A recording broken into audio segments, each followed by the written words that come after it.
Hi hello నమస్తే. మీరు చూస్తున్నారు సువర్ణ మీడియా. నా పేరు ఉదయ్. ప్రస్తుతం మనం నీలోఫర్ హాస్పిటల్లో ఉన్నాం.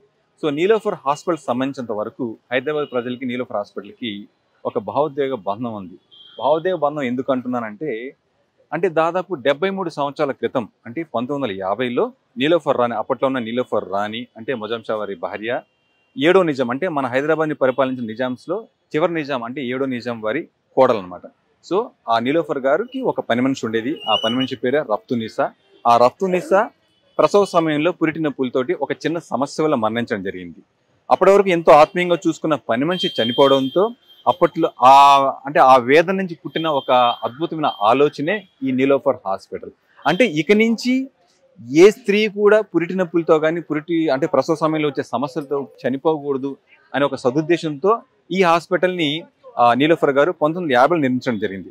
అప్పటి నుంచి కులాలకు అతీతంగా, మతాలకు అతీతంగా, ప్రాంతాలకు అతీతంగా ప్రతి మహిళ డెలివరీ కోసం కావచ్చు, డెలివరీ అయ్యాక పిల్లలకు వచ్చే సమస్యలు అంటే కాంప్లికేషన్స్తో వచ్చే సమస్యలు, ఇలా ప్రతి ఒక్కరూ ఏంటంటే పూర్తిగా ఆధునిక వైద్యాన్ని పూర్తిగా ఉచితంగా వాళ్ళు ఇక్కడ తీసుకోవడం జరుగుతుంది. సో అందుకే ఇక తెలంగాణ ప్రజలే కాకుండా ప్రాంతాలకు అతీతంగా చాలా మందికి ఈ హాస్పిటల్తో ఒక భావోద్వేగ బంధం అనేది ఏర్పడింది. ఇంకా దీని మీద మరింత సమాచారం కోసం మనం నీలోఫర్ హాస్పిటల్ సూపరింటెండెంట్ ఉషా గారు మనతో ఉన్నారు. ఆవిడతో మాట్లాడి మరింత సమాచారం తెలుసుకుందాం. రండి. నమస్తే మేడం. నమస్తే. Welcome to Suvarna media. ముందుగా మిమ్మల్ని ఈరోజు ఇలా కలుసుకోవడం నాకు చాలా ఆనందంగా ఉంది. ఎందుకంటే ఈ నీలోఫర్ హాస్పిటల్ సంబంధించినంత వరకు హైదరాబాద్ ప్రజలకి, ముఖ్యంగా తల్లులకి, పిల్లలకి, ఇంకా ముఖ్యంగా చెప్పాలంటే నిరుపేద కుటుంబాలకి ఈ హాస్పిటల్కి ఎంతో ఒక భావోద్వేగ బంధం అనుకోవచ్చు, సంబంధాలు అనుకోవచ్చు, ఒక ఎమోషనల్ బాండింగ్ మేడం. ఎందుకంటే ఇవాళ మనకంతా తెలుసు, ఒక వైద్యం అనేది ఎంతో కాస్ట్లీతో కూడుకున్న ఒక వ్యవహారం.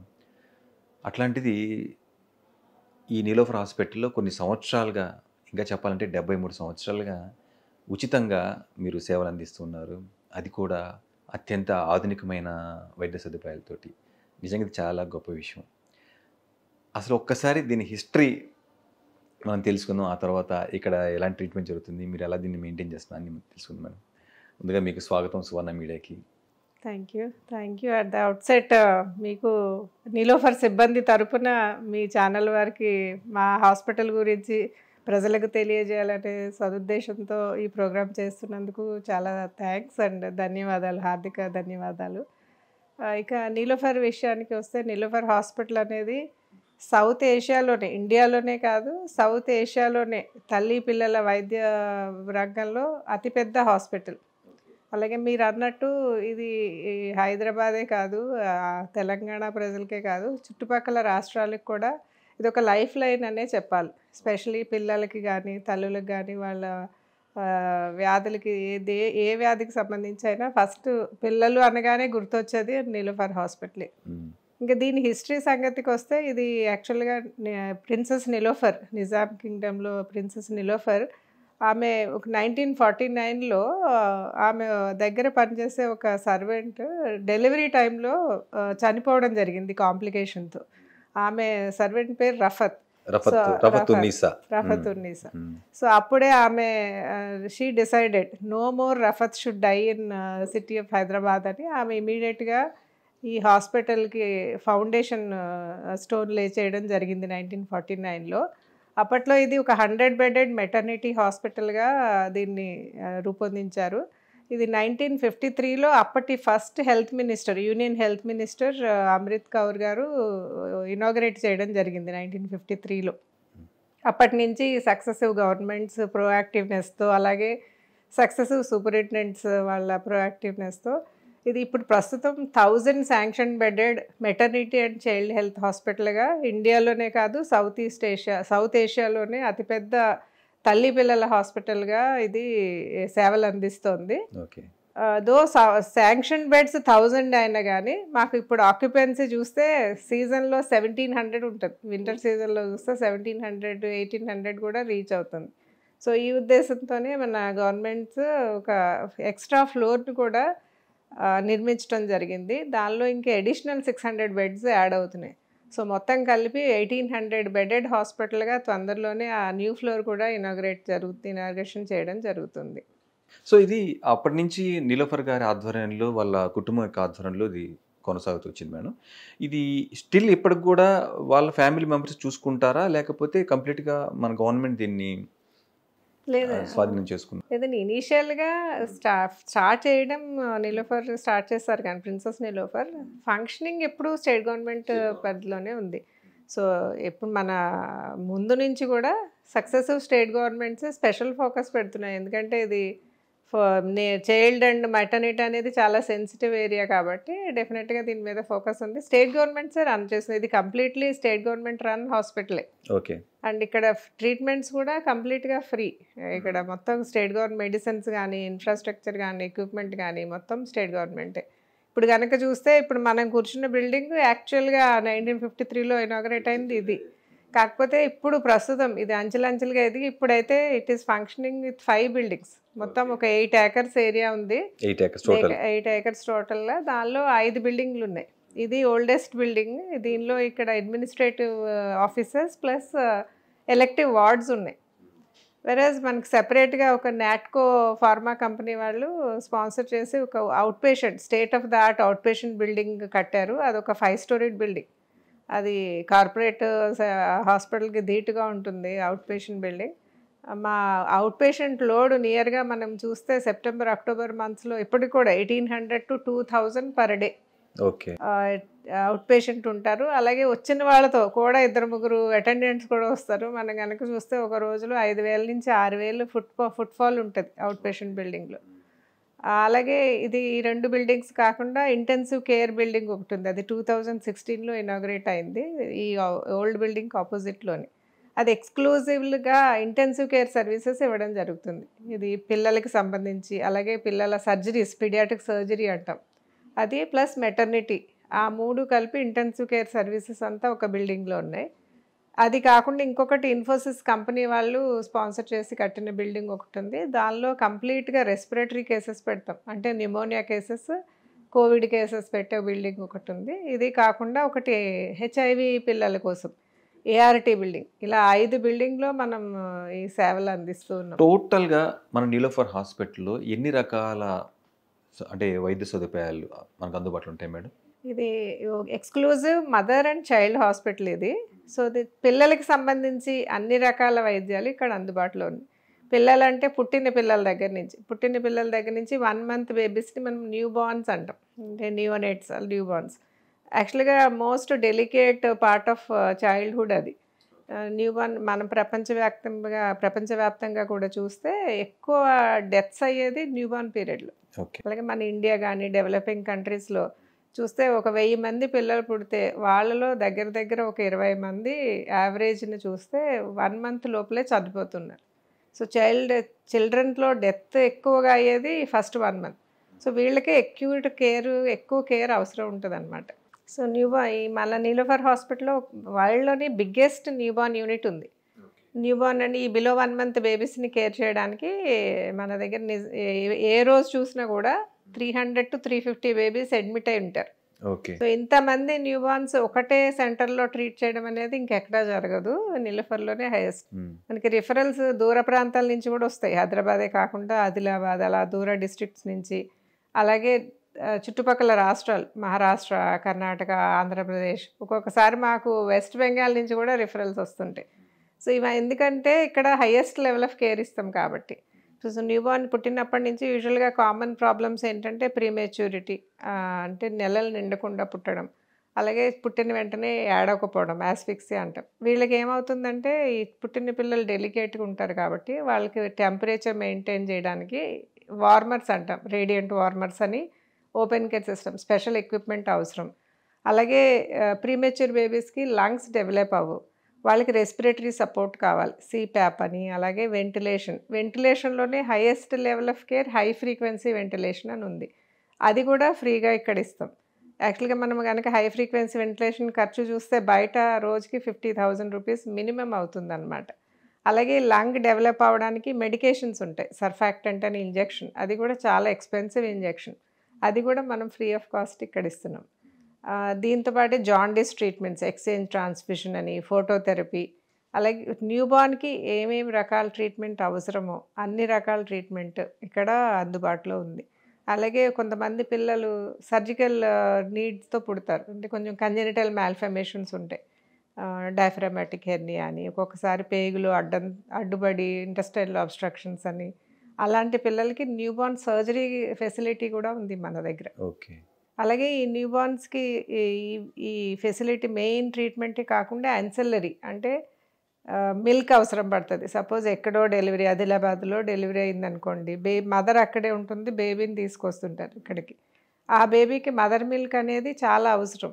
సో తల్లిపాలు అందుబాటులో లేనప్పుడు వాళ్ళకి ఇవ్వడానికి మిల్క్ బ్యాంక్ ఉంది మన దగ్గర, హ్యూమన్ మిల్క్ బ్యాంక్. ఇది పబ్లిక్ ప్రైవేట్ పార్ట్నర్షిప్లో స్టార్ట్ చేయడం జరిగింది, నిలోఫర్ మిల్క్ బ్యాంక్. ఇది ఇండియాలోనే అతిపెద్ద వెల్ ఫంక్షనింగ్ మిల్క్ బ్యాంక్ అని మనం ఈ చెప్పొచ్చు. ప్రాసెస్ ఎలా జరుగుతుంది మేడం? మిల్క్ బ్యాంక్ అనేది మీరు స్టార్ట్ చేయడం జరిగింది, దీన్ని ఇప్పుడు స్టిల్ రన్నింగ్ లో ఉందా ఇది మేడం? రన్నింగ్ లో ఉంది. దీని ఇప్పటికీ ప్రాసెస్ కూడా ఎలా ఉంటుంది మిల్క్ బ్యాంక్ సంబంధించి? ఇక్కడ ఏంటంటే అది సెపరేట్గా స్టాఫింగ్, సెపరేట్ ఎక్విప్మెంట్ ఉంటుందన్నమాట.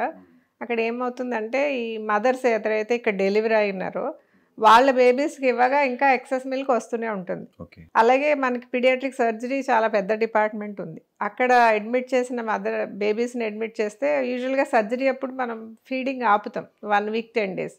అప్పుడు కూడా మదర్స్కి పాలు వస్తూనే ఉంటాయి.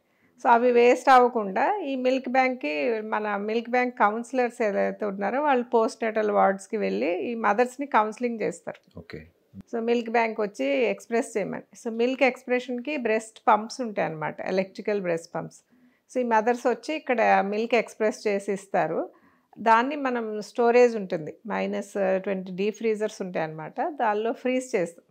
ఫ్రీజ్ చేసి మళ్ళీ దీనిలోంచి మళ్ళీ ఇన్ఫెక్షన్స్ ఏమన్నా ఉంటాయేమో అది ఫిల్టర్ చేయడానికేమో ఒక ప్రాసెస్ ఉంటుంది, పాస్చరైజేషన్ అని. ఆ పాస్చరైజేషన్ ప్రాసెస్లో మిల్క్లో ఏమన్నా కంటామినేషన్స్, బ్యాక్టీరియా ఉన్నా అవి పోతాయి అన్నమాట. సో పాస్చరైజ్ చేసిన మిల్క్ వేరేగా స్టోర్ చేస్తారు. అది ఇలా ఫ్రీజ్ చేసిన మిల్క్ని మనం పోస్ట్ పాస్చరైజేషన్ 6 నెలల వరకు కూడా వాడుకోవచ్చు. ఓకే. ఎప్పుడైతే మేము ఏం చేస్తామంటే ఈ మన ఎన్ఐసియూలో న్యూబార్న్ ఇంటెన్సివ్ కేర్ యూనిట్లో అడ్మిట్ అయిన ప్రీమెచ్యూర్ బేబీస్కి ఎవరికైతే వాళ్ళ మదర్ మిల్క్ అవైలబుల్ లేదో వాళ్ళకి ఇక్కడ మిల్క్ బ్యాంక్ మిల్క్ని ఇవ్వడం జరుగుతుంది. ఈ మదర్ మిల్క్ ఇవ్వడం వల్ల ఇన్ఫెక్షన్స్ రాకుండా ఉంటాయి, అలాగే వాళ్ళకి గట్ మెచ్యూరిటీ పెరిగి తొందరగా ఇంప్రూవ్ అయ్యే అవకాశం ఉంటుందన్నమాట. సో మిల్క్ బ్యాంక్ అనేది మిల్క్ ఇక్కడ ఎవరైతే డెలివరీకి వచ్చినా వాళ్ళ వరకేనా, లేకపోతే ఎవరైనా కూడా వచ్చి మిల్క్ని ఇచ్చే ఏమన్నా మీకు? డొనేషన్ ఎవరైనా ఇవ్వచ్చు, డొనేషన్ ఎవరైనా ఇవ్వచ్చు. కాకపోతే మనం బయట వాళ్ళకి డిస్పెన్స్ చేయడానికి మనలోడే మనకు సరిపోతుంది అన్నమాట. ఇక్కడే 300 బేబీస్ ఉన్నారు కాబట్టి ఇక్కడ బేబీస్కే సరిపోతుంది. డిస్పెన్సింగ్ బయటకి ఇవ్వము, కానీ బయట మాకు అలా ఒక్కొక్కసారి వేరే దూర ప్రాంతాల నుంచి కూడా, కోవిడ్ టైం, లాక్డౌన్ టైంలో గుంటూరు నుంచి ఒక సాఫ్ట్వేర్ ఇంజనీరు 5 లీటర్ల మిల్క్ని స్టోర్ చేసి అది సెపరేట్గా ఒక వ్యాన్లో, ఒక ఎన్జిఓ ఆర్గనైజేషన్ వాళ్ళు వ్యాన్లో ట్రాన్స్పోర్ట్ చేసి తీసుకురావడం జరిగింది. అలా బయట వాళ్ళు కూడా వచ్చి డొనేట్ చేస్తూ ఉంటారు. సో ఇక్కడ మీ అంటే అంటే చిన్నపిల్లల వరకు మాత్రమేనా, లేకపోతే ట్రీట్మెంట్ ఎంత ఏజ్ వరకు పరిమితి ఉంది? ఇక్కడ మేము 12 ఇయర్స్ వరకు అడ్మిట్ చేస్తాం. సో ఇప్పటి వరకు మన న్యూబార్న్ యూనిట్ గురించి చెప్పుకున్నాం. ఇంకా బియాండ్ న్యూబార్న్, అలాగే న్యూబార్న్లో ఇంకొక మెయిన్ కేర్ మేము ఇస్తామంటే ప్రీమెచ్యూర్ బేబీస్లో బ్లైండ్నెస్ అనేది కామన్గా వస్తుంది. మీరు వినే ఉంటారు రెటినోపతి ఆఫ్ ప్రీమెచ్యూరిటీ అని. రెటీనా, ఐలో ఉండే పొర, రెటీనా అనే పొర డెవలప్ అవ్వకుండా వాళ్ళకి బ్లైండ్నెస్ కూడా వస్తుంది అన్నమాట. సో ఆర్ఓపికి స్క్రీనింగ్ అనేది చాలా ఇంపార్టెంట్. సో మా దగ్గర ఆర్ఓపి స్క్రీనింగ్ పుట్టిన ప్రతి ప్రీమెచ్యూర్ బేబీకి ఈ రెటినోపతి ఆఫ్ ప్రీమెచ్యూర్ స్క్రీనింగ్ మా దగ్గర ఆఫ్థాల్మాలజిస్ట్ ఉన్నారు. ఆ స్క్రీనింగ్ చేసి అవసరమైతే లేజర్ చికిత్స కూడా ఫ్రీగా చేయడం జరుగుతుంది. ఓకే. సో ఆ స్క్రీనింగ్, లేజర్ చికిత్స, అలాగే ఒక్కొక్కసారి ఖరీదైన ఇంజెక్షన్స్ కూడా ఉంటాయి ఐలో ఇంజెక్ట్ చేసేవి. దీనివల్ల ఈ బ్లైండ్నెస్ అనేది ప్రివెంట్ చేయడం జరుగుతుంది. ఎందుకంటే ప్రీమెచ్యూర్ బేబీస్లో వన్ ఆఫ్ ద కాంప్లికేషన్ ఇది బ్లైండ్నెస్ అనేది. అలాగే పుట్టగానే హియరింగ్ స్క్రీనింగ్ చేస్తాం. ఈ కాంప్రహెన్సివ్ ఫాలోఅప్ అని ఒక బేబీని అడ్మిట్ చేసి డిశ్చార్జ్ చేసేస్తే మన బాధ్యత అయిపోదు. వాళ్ళు కంప్లీట్గా హెల్తీగా డెవలప్ అవ్వాలని, మైండ్, వాళ్ళ బ్రెయిన్ డెవలప్మెంట్ ఎట్లుంది, ఫిజికల్గా వెయిట్ కరెక్ట్గా పెరుగుతున్నారు అనేది ఫాలోఅప్ 1 ఇయర్ వరకు ఫాలోఅప్ చేయాలి. సో అలాంటి కాంప్రహెన్సివ్ ఫాలోఅప్ క్లినిక్ కూడా మనం నడుపుతున్నాం న్యూబార్న్ యూనిట్లో. సో ఇంకా బియాండ్ న్యూబార్న్ పీరియడ్ చూస్తే మనం 12 ఇయర్స్ వరకు పిల్లల్ని అడ్మిట్ చేయడం జరుగుతుంది. మా దగ్గర పీడియాట్రిక్ ఓపీలో కామన్గా వచ్చే పీడియాట్రిక్ ఇన్ఫెక్షన్స్ అన్నిటికీ యూజువల్గా ఎక్కువ అడ్మిషన్స్ ఎక్కువ ఓపీకి వచ్చేది రెస్పిరేటరీ ఇన్ఫెక్షన్, దగ్గు జలుబు జ్వరంతో వస్తారు. అలాగే డయేరియల్ ఇల్నెసెస్. ఇవి కాకుండా any kind of fever, dengue అవనివ్వండి, మలేరియా అవనివ్వండి, ఫీవర్లు అన్నిటికీ ట్రీట్ చేస్తాము. అలాగే షీజర్స్, ఫిట్స్ ఒకటి చాలా కామన్గా వస్తారు మా దగ్గర. Commonest cause of admission fits అని చెప్పచ్చు మాట. సో ఫిట్స్ ఫీవర్ వల్ల రావచ్చు, వేరే కారణాల వల్ల. అలా ఏ ఇల్నెస్ ఉన్న చిల్డ్రన్కి రిలేటెడ్ కిడ్నీ ప్రాబ్లమ్స్ వచ్చే వాళ్ళు ఉంటారు, హార్ట్ ప్రాబ్లమ్స్ వచ్చే ఉంటారు. సో అన్ని రకాల వ్యాధులకి పిల్లలకు సంబంధించి ట్రీట్మెంట్ ఇక్కడ ఇవ్వడం. కొంతమంది పిల్లలు పుట్టుకతోనే హార్ట్లో హోల్ ఇట్లాంటివి ఉంటాయి, చాలా కాస్ట్లీ, అంటే చాలా ఖర్చుతో కూడుకున్న ఖరీదైన వైద్యం అది హార్ట్కి సంబంధించి. దానికి ట్రీట్మెంట్ ఉందండి మన దగ్గర? అంటే పీడియాట్రిక్ హోల్స్ వరకు అయితే మనకి మెడికల్ కార్డియాలజీ సర్వీసెస్ అయితే ఇక్కడ ఉన్నాయి. మన దగ్గర కార్డియాలజీ డిపార్ట్మెంట్ ఉంది. ఇక్కడ డయాగ్నోసిస్ చేయడం, అలాగే మెడికల్ కాంప్లికేషన్స్ వస్తాయి. హోల్ వల్ల హార్ట్ ఫెయిల్యూర్ అని ఆయాసం రావడం, రిపీటెడ్గా న్యూమోనియాలు రావడం ఉంటుంది. అలాంటి వాటికి ట్రీట్మెంట్ మనం ఇస్తాము. కానీ సర్జరీ అనేది థియేటర్ ఇక్కడ లేదు. కాకపోతే మనం ఒక సంవత్సరం కింద నిమ్స్తో ఒక కొలాబరేటివ్ అగ్రిమెంట్ ఉంది మనకి. సో నిమ్స్ అలాగే సత్యసాయి సేవా ట్రస్ట్.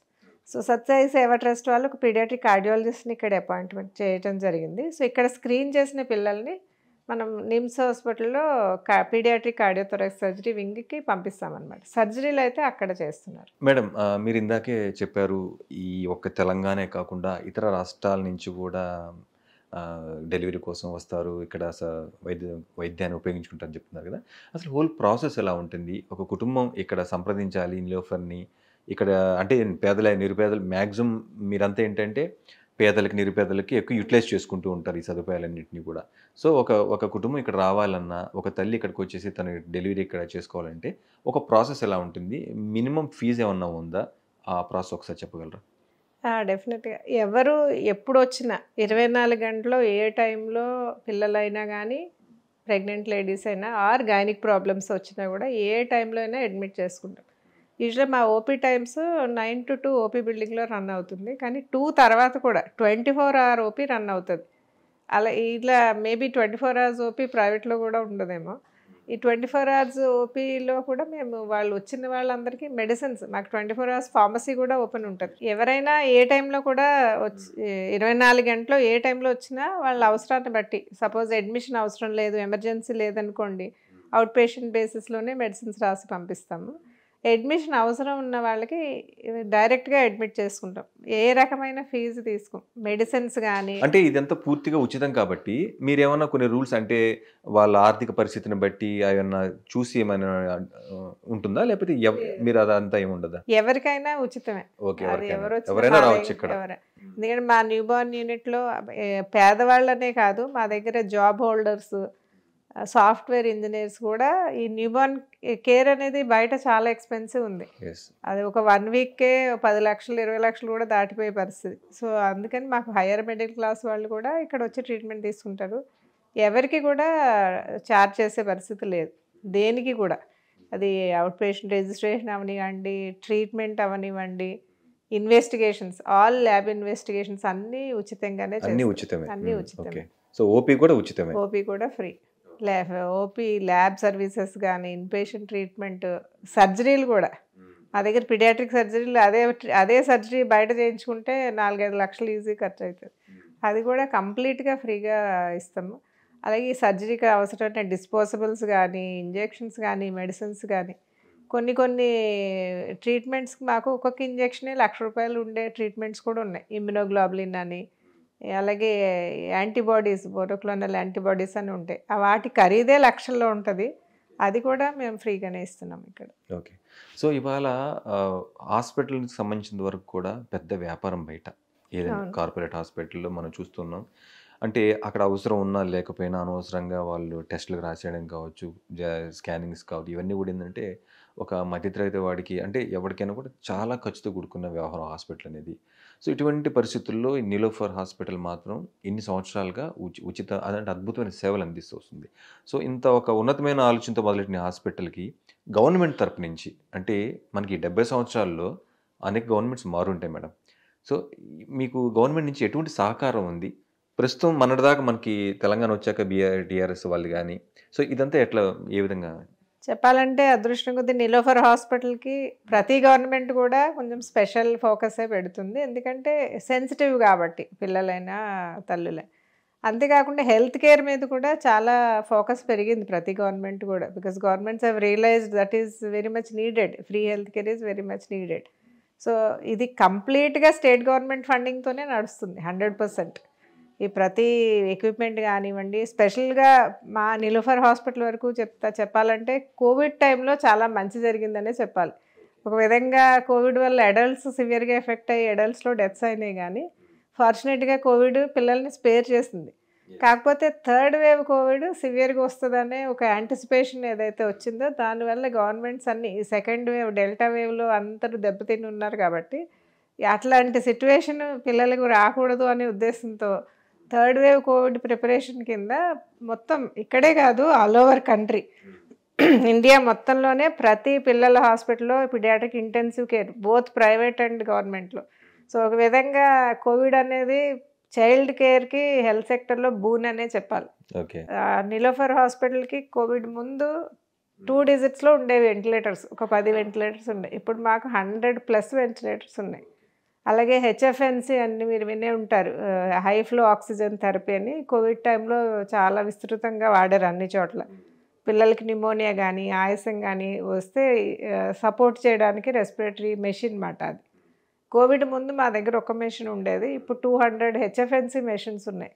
సో ప్రతి గవర్నమెంట్ కూడా ఎప్పుడు అవసరమైతే అప్పుడు చాలా సపోర్ట్ అందిస్తుంది నిలోఫర్కి. మేము ఏది అడిగినా కూడా సప్లైకి, because they also understand the need. So ప్రతి గవర్నమెంట్ కూడా సక్సెసివ్ గవర్నమెంట్స్ ఏది కూడా నెగ్లెక్ట్ చేయలేదు హెల్త్ కేర్ని. మా నిలోఫర్ హాస్పిటల్ వరకు అన్ని సహకారాలు అందిస్తూనే ఉన్నాయి. సో కరోనాకి సంబంధించినంత వరకు మేడం ఒక చాలా మందికి ఉండే డౌట్ ఏంటంటే, మనకి first wave, second wave, third వేవ్లో చూసుకున్నాము. పెద్దలు అంటే పెద్దవారు చాలా ఎఫెక్ట్ అయ్యారు. కానీ లక్కీలీ అదృష్టవశాత్తు నిజంగా అది నిజంగా చాలా మంచిది అనుకోవచ్చు ఒక విధంగా. ఎందుకంటే పిల్లలకు కూడా ఎఫెక్ట్ అయ్యి ఉంటే మాత్రం మనం తట్టుకునే పరిస్థితి లేదు, తల్లిదండ్రులు లేదు.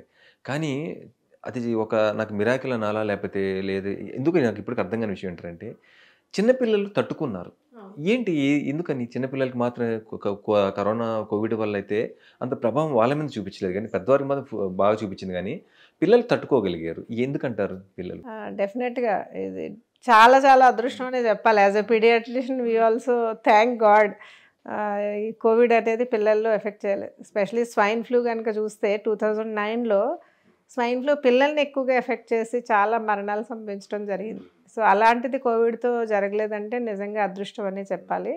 సో ఎందుకు పిల్లల్లో తక్కువ సివియరిటీ అనే దానికి చాలా రీసెర్చ్ జరిగింది, చాలా థియరీస్ పాస్యులేట్ చేశారు. దానిలో ఏంటంటే ఒక రీజను పిల్లలకి ఫ్రీక్వెంట్గా వైరల్ ఇన్ఫెక్షన్స్ వస్తుంటాయి.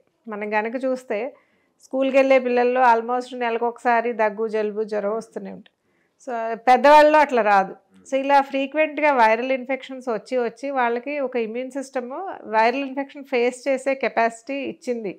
సో దానివల్ల probably they could face the Covid virus better than adults, అదొక రీజన్. సెకండ్ ఏంటంటే కోవిడ్ వైరస్ మన బాడీలో సెల్లో ఎంటర్ చేయడానికి ఒక రిసెప్టర్ కావాలి, ఏసీ రిసెప్టర్ అని. అవి పిల్లల్లో తక్కువగా ఉంటాయి అన్నమాట. సో ఈ రిసెప్టర్కి అటాచ్ అయ్యి మల్టిప్లై అయ్యి సెల్లోకి ఎక్కువగా వెళ్ళలేకపోవడం వల్ల ఈ వైరల్స్ ఇన్ఫెక్షన్ సివియరిటీ అనేది పాజిటివిటీ వచ్చింది. చిల్డ్రన్లో చాలామంది పాజిటివ్ అయ్యారు కానీ వాళ్ళు ఎవరికి సివియర్ న్యూమోనియాలు రాలేదు. వెరస్ అడల్ట్స్లో ఈ రిసెప్టర్ ఎక్కువ ఉంటుంది కాబట్టి అవి ఆ రిసెప్టర్కి అటాచ్ అయ్యి సెల్లోకి ఎంటర్ అయ్యి మల్టిప్లై అయ్యి వైరల్ ఎఫెక్ట్స్ అడల్ట్స్లో ఎక్కువ వచ్చాయి. ఇంకొక రీజన్ పిల్లల్లో వ్యాక్సినేషన్ ఇస్తాం, ఫ్రీక్వెంట్గా వ్యాక్సినేషన్ ఇస్తాం కాబట్టి వాళ్ళ ఇమ్యూన్ సిస్టమ్ అనేది ఒక మాడ్యులేట్ అయ్యి కోవిడ్ వైరస్ని బెటర్గా హ్యాండిల్ చేయగలిగింది. So these 3 are the reasons which were postulated by all the experts ఎందుకు పిల్లలు స్పేర్ అయ్యారు అనే దానికి. Okay madam. సో పిల్లలకి అయితే ఓకే, దీనివల్ల వాళ్ళు సేవ్ అయ్యారు అనుకుందాం. సో కోవిడ్ మనకి ఫస్ట్ అంటే మొదటిసారి, రెండోసారి, మూడోసారి అంటే first wave, second wave, third wave అనేది. సో మనకి వేవ్స్ ఇట్లా స్టార్టింగ్ కానీ సెకండ్ కానీ దీన్ని ఒక భయంకరమైన భూతద్దంలో చూసేసి, మొదటిసారి అయితే మనకి ఒక మనిషిని అంటే ఎప్పుడు ప్రపంచంలో ఎవరు కూడా ఇలాంటి పరిస్థితి వస్తుందని ఎవరు ఊహించలేదు. సో కొన్ని కోట్లు ఉన్నా కూడా పెద్ద పెద్ద సెలబ్రిటీలు కావచ్చు, డాక్టర్స్ కావచ్చు. నాకు తెలిసి ఒక డాక్టర్ నెల్లూరులో పెద్ద డాక్టర్ ఆయన. కానీ ఆయన కోవిడ్ వచ్చాక ఆయన చెన్నై నుంచి కనీసం నెల్లూరులో కూడా తీసుకురాలేకపోయారు. ఫ్యామిలీ అంతా నెల్లూరులో ఉన్నారు. ఊరి చివర ఆయన్ని అక్కడే మున్సిపాలిటీ వాళ్ళు దహన సంస్కారాలు చేయడం జరిగింది. అంటే ఆ టైంలో అంత మనకి ఒక మనిషి కోవిడ్ అంటే అంటువ్యాధిలాగా వచ్చేసి అందరం చనిపోతారు ఇంకా అనే విధిలో మనకంత జరిగింది. సెకండ్ వేవ్, థర్డ్ వేవ్కి వచ్చేసరికి ఆ భయం అనేది కాస్త తర్వాత తగ్గింది. అంటే తర్వాత తట్టుకున్నారు అందరూ. ఫస్ట్ మనకి కోవిడ్ వచ్చిందని చెప్పడానికే చాలా చెప్పుకునే వాళ్ళు కాదు. అదంతా ఇదిగా జరిగింది. థర్డ్ వేవ్ అయ్యాక అది చాలా ఈజీగా తీసేసుకున్నారు. కోవిడ్ ఇంట్లోనే ఉంది. ఏంటి ఇది ప్రధానంగా భయం వల్లే ఇన్ని మరణాలు సంభవించింది అంటారా? లేకపోతే నిజంగానే థర్డ్ వేవ్ కల్లా మనిషి సెట్ అయ్యాడు అంటారా దాన్ని? ఏది? డెఫినెట్ భయం వల్ల కాదులేండి. ఫస్ట్ అంటే కోవిడ్ అనేది సడన్గా హ్యూమన్స్ని ఎఫెక్ట్ చేయడం స్టార్ట్ అయింది. అంటే పెద్దవాళ్ళలో ఈ వైరస్ అనేది మనకి ఎప్పుడు బాడీలో ఏంటంటే ఆల్రెడీ మనం ఎక్స్పోజ్ అయిన దానికి మనకి ఆల్రెడీ అలవాటు అయింది అనుకోండి, ఆ పని బెటర్గా చేయగలుగుతాం. అలాగే మన ఇమ్యూన్ సిస్టమ్ కూడా ఒక కొత్త వైరస్ని సడన్గా హ్యాండిల్ చేయలేదు.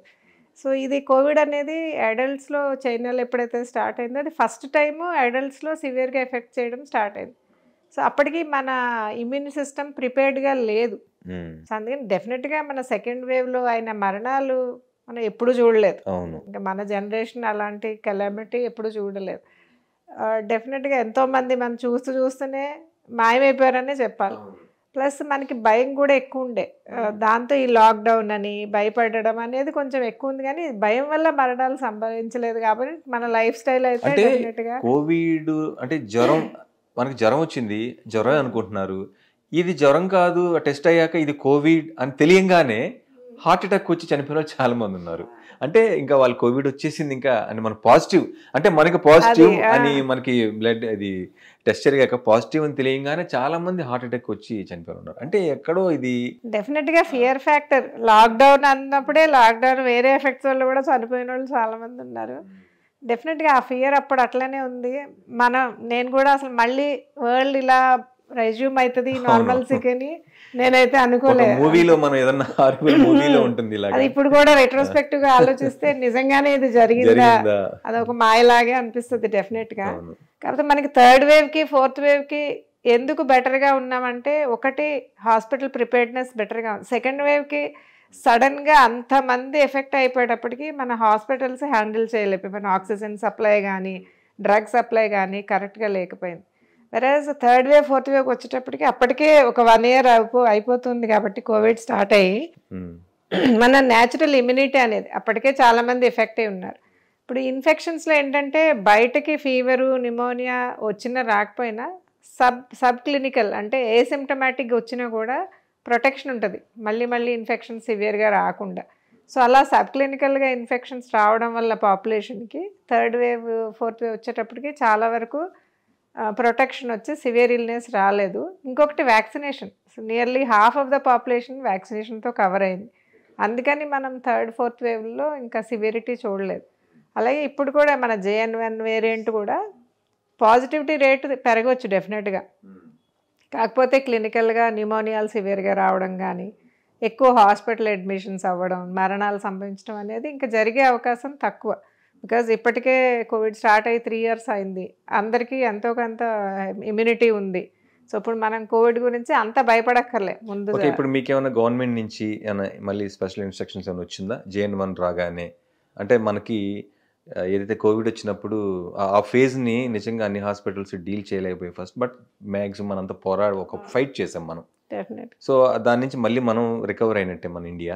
సో మళ్ళీ ఇప్పుడు JN1 అని కరోనా మళ్ళీ స్టార్ట్ అయింది అన్నట్టు ఉన్నారు. దీని మీద మీకు ఇన్స్ట్రక్షన్స్ ఉందా, లేదా దీని మీద ఎటువంటి చర్యలు మీరు ప్రారంభించారు?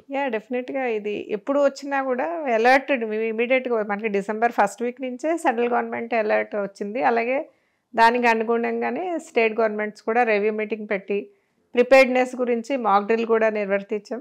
అలాగే అన్ని ప్రిపరేషన్స్ చేసుకోమని ఇన్స్ట్రక్షన్స్ వచ్చాయి. కోవిడ్ RT-PCR స్టార్ట్ చేసాం మళ్ళీ. ముందు మధ్యలో మనం కొన్ని నెలలు RT-PCR మానేయడం జరిగింది.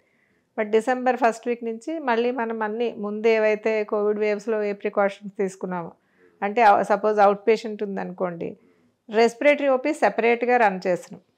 ఇప్పుడు కాఫ్ కోల్డ్ ఫీవర్ ఉన్న వాళ్ళని వేరే పిల్లలతో కలపకుండా సెపరేట్గా ఓపీ అక్కడ వేరే డాక్టర్లు కూర్చుంటారు, వేరే ఏరియా ఎలొకేట్ చేసాం. వీళ్ళు వేరే పిల్లలతో కలిపి తిరగడం వల్ల వాళ్ళకి కోవిడ్ స్ప్రెడ్ అవ్వకుండా సెపరేట్గా దగ్గు జలుబు ఫీవర్ది రెస్పిరేటరీ ఓపీని రన్ చేస్తాం. అలాగే ఇన్పేషెంట్ దగ్గు జలుబు జ్వరం అలాగే ఆయాసంతో అంటే న్యూమోనియా సిమ్టమ్స్తో అడ్మిట్ అయిన వాళ్ళకి వేరే కేసెస్తో కలపకుండా సెపరేట్ ఒక బిల్డింగ్నే అలాట్ చేసాం. ఈ రెస్పిరేటరీ కేసెస్ అన్నీ ఒక 120 బెడెడ్ ఆక్సిజన్ సపోర్టెడ్ ఫెసిలిటీ ఉంది, దానిలోనే అడ్మిట్ చేస్తాం. ఈ కేసుల్ని వేరే చోట పెట్టమాట. సో దట్ ఈ ట్రాన్స్మిషన్ ఒకవేళ ఎవరికైనా కోవిడ్ ఉన్నా ట్రాన్స్మిట్ అవ్వకుండా. ఈ అందరి పిల్లలకి కూడా ఎంతమంది అయితే ఈ న్యూమోనియా సిమ్టమ్స్ అడ్మిట్ అవుతారో వాళ్ళందరికీ కూడా కోవిడ్ ఆర్టీపీసీఆర్ టెస్ట్ రోజు చేస్తున్నాం. ఎవరికైతే ఈ కోవిడ్ ఆర్టీపీసీఆర్ పాజిటివ్ వస్తుందో వాళ్ళని పెట్టడానికి సెపరేట్గా కోవిడ్ వార్డ్ ఒకటి ప్రిపేర్ చేసాము. దానిలో ఒక 20 బెడ్స్ ఉన్నాయి. ఇప్పుడు కూడా మా దగ్గర మొత్తం ఈ 3 వీక్స్లో లాస్ట్ 1 మంత్లో 5 కేసెస్ పాజిటివ్ వచ్చాయి. బట్ అందరూ ఇంప్రూవ్ అయ్యి కొంతమందికి ఆక్సిజన్ అవసరం పడింది, కొంతమందికి హెచ్ఎఫ్ఎన్సి సపోర్ట్ అవసరం పడింది. అందరూ కూడా డిశ్చార్జ్ అయ్యారు. ఇప్పుడు 3 పిల్లలు ఇంకా ట్రీట్మెంట్ నడుస్తుంది. టోటల్ ఇండియా ఇప్పుడు వ్యాక్సినేషన్ అయిపోయింది మనకి. సో ప్రత్యేకించి ఇప్పుడు JN1 ఎదుర్కోవడానికి మళ్ళీ ఏమైనా వ్యాక్సినేషన్ అవసరం లేదా? ఇప్పటికీ క్లియర్ కట్ రికమెండేషన్ అయితే రాలేదు.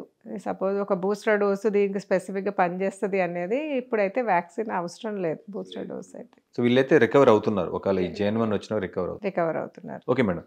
సో ఇక జనరల్గా ఏంటంటే మనకి కార్పొరేట్ హాస్పిటల్కి మన గవర్నమెంట్ హాస్పిటల్ కంపేర్ చేసుకుంటే అక్కడ ఉండే శుచి శుభ్రత కావచ్చు ఇవన్నీ కూడా పరిగణలోకి తీసుకుంటారు.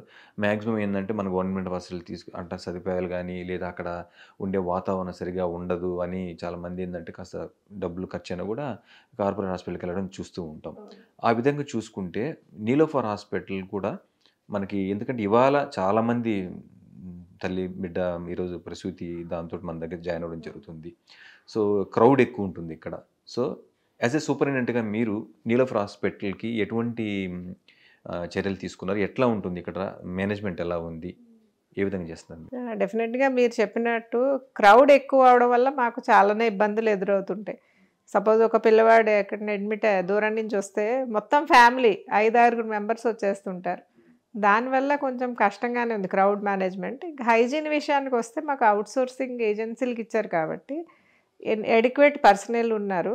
So we definitely ensure each షిఫ్ట్లో 2 times ఫ్లోర్ మాపింగ్, ఈచ్ షిఫ్ట్లో ఒకసారి వాల్ మాపింగ్ అన్నీ కంపల్సరీ. అది కూడా మాకు ఒక ఇన్ఫెక్షన్ కంట్రోల్ సెల్ అని ఉంది. ప్రతి మండే కూడా ఇన్ఫెక్షన్ కంట్రోల్ మీటింగ్ జరుగుతుందన్నమాట. దానిలో ఈ క్లీనింగ్ హైజీనిక్ ప్రొసీజర్స్ డిస్కస్ చేస్తాము. ఇంకా బయోమెడికల్ వేస్ట్ డిస్పోజల్ గురించి మీరు విజిట్ చేసి చూడొచ్చు. డెఫినెట్గా హైజీన్ వరకు మా దగ్గర కంప్లైంటే లేదు. కాకపోతే క్రౌడ్ ఎక్కువ అవడం వల్ల ఫ్రీక్వెంట్గా ఎక్కువసార్లు క్లీన్ చేయాల్సి అవసరం ఉంటుంది. ఎంత ఫుట్ఫాల్ మీకు బయట హాస్పిటల్ ఉండదు. అలాగే మీకు ప్రైవేట్ హాస్పిటల్లో క్రౌడ్ ఎవరు రారు కూడా, లోపలికి ఎవరిని రానివ్వరు. ఇక్కడ మా దగ్గర రానివ్వకపోతే గొడవ పెడుతుంటారు. అయినా కూడా మేము స్ట్రిక్ట్గా సెక్యూరిటీతో మెయింటైన్ చేస్తాం. పిల్లలు కాబట్టి ఒక అటెండెంట్ కంపల్సరీ ఉండాలి. వాళ్ళు కాకుండా వీళ్ళకి మధ్యలో ఏదన్నా తీసుకురావడానికి అది ఇంకొక సెకండ్ అటెండెంట్కి మాత్రం పాస్ ఇచ్చి ఓన్లీ విజిటింగ్ అవర్స్లో అలౌ చేస్తాం. మిగతా టైంలో ఓన్లీ ఒక అటెండెంట్ని అలౌ చేస్తాం.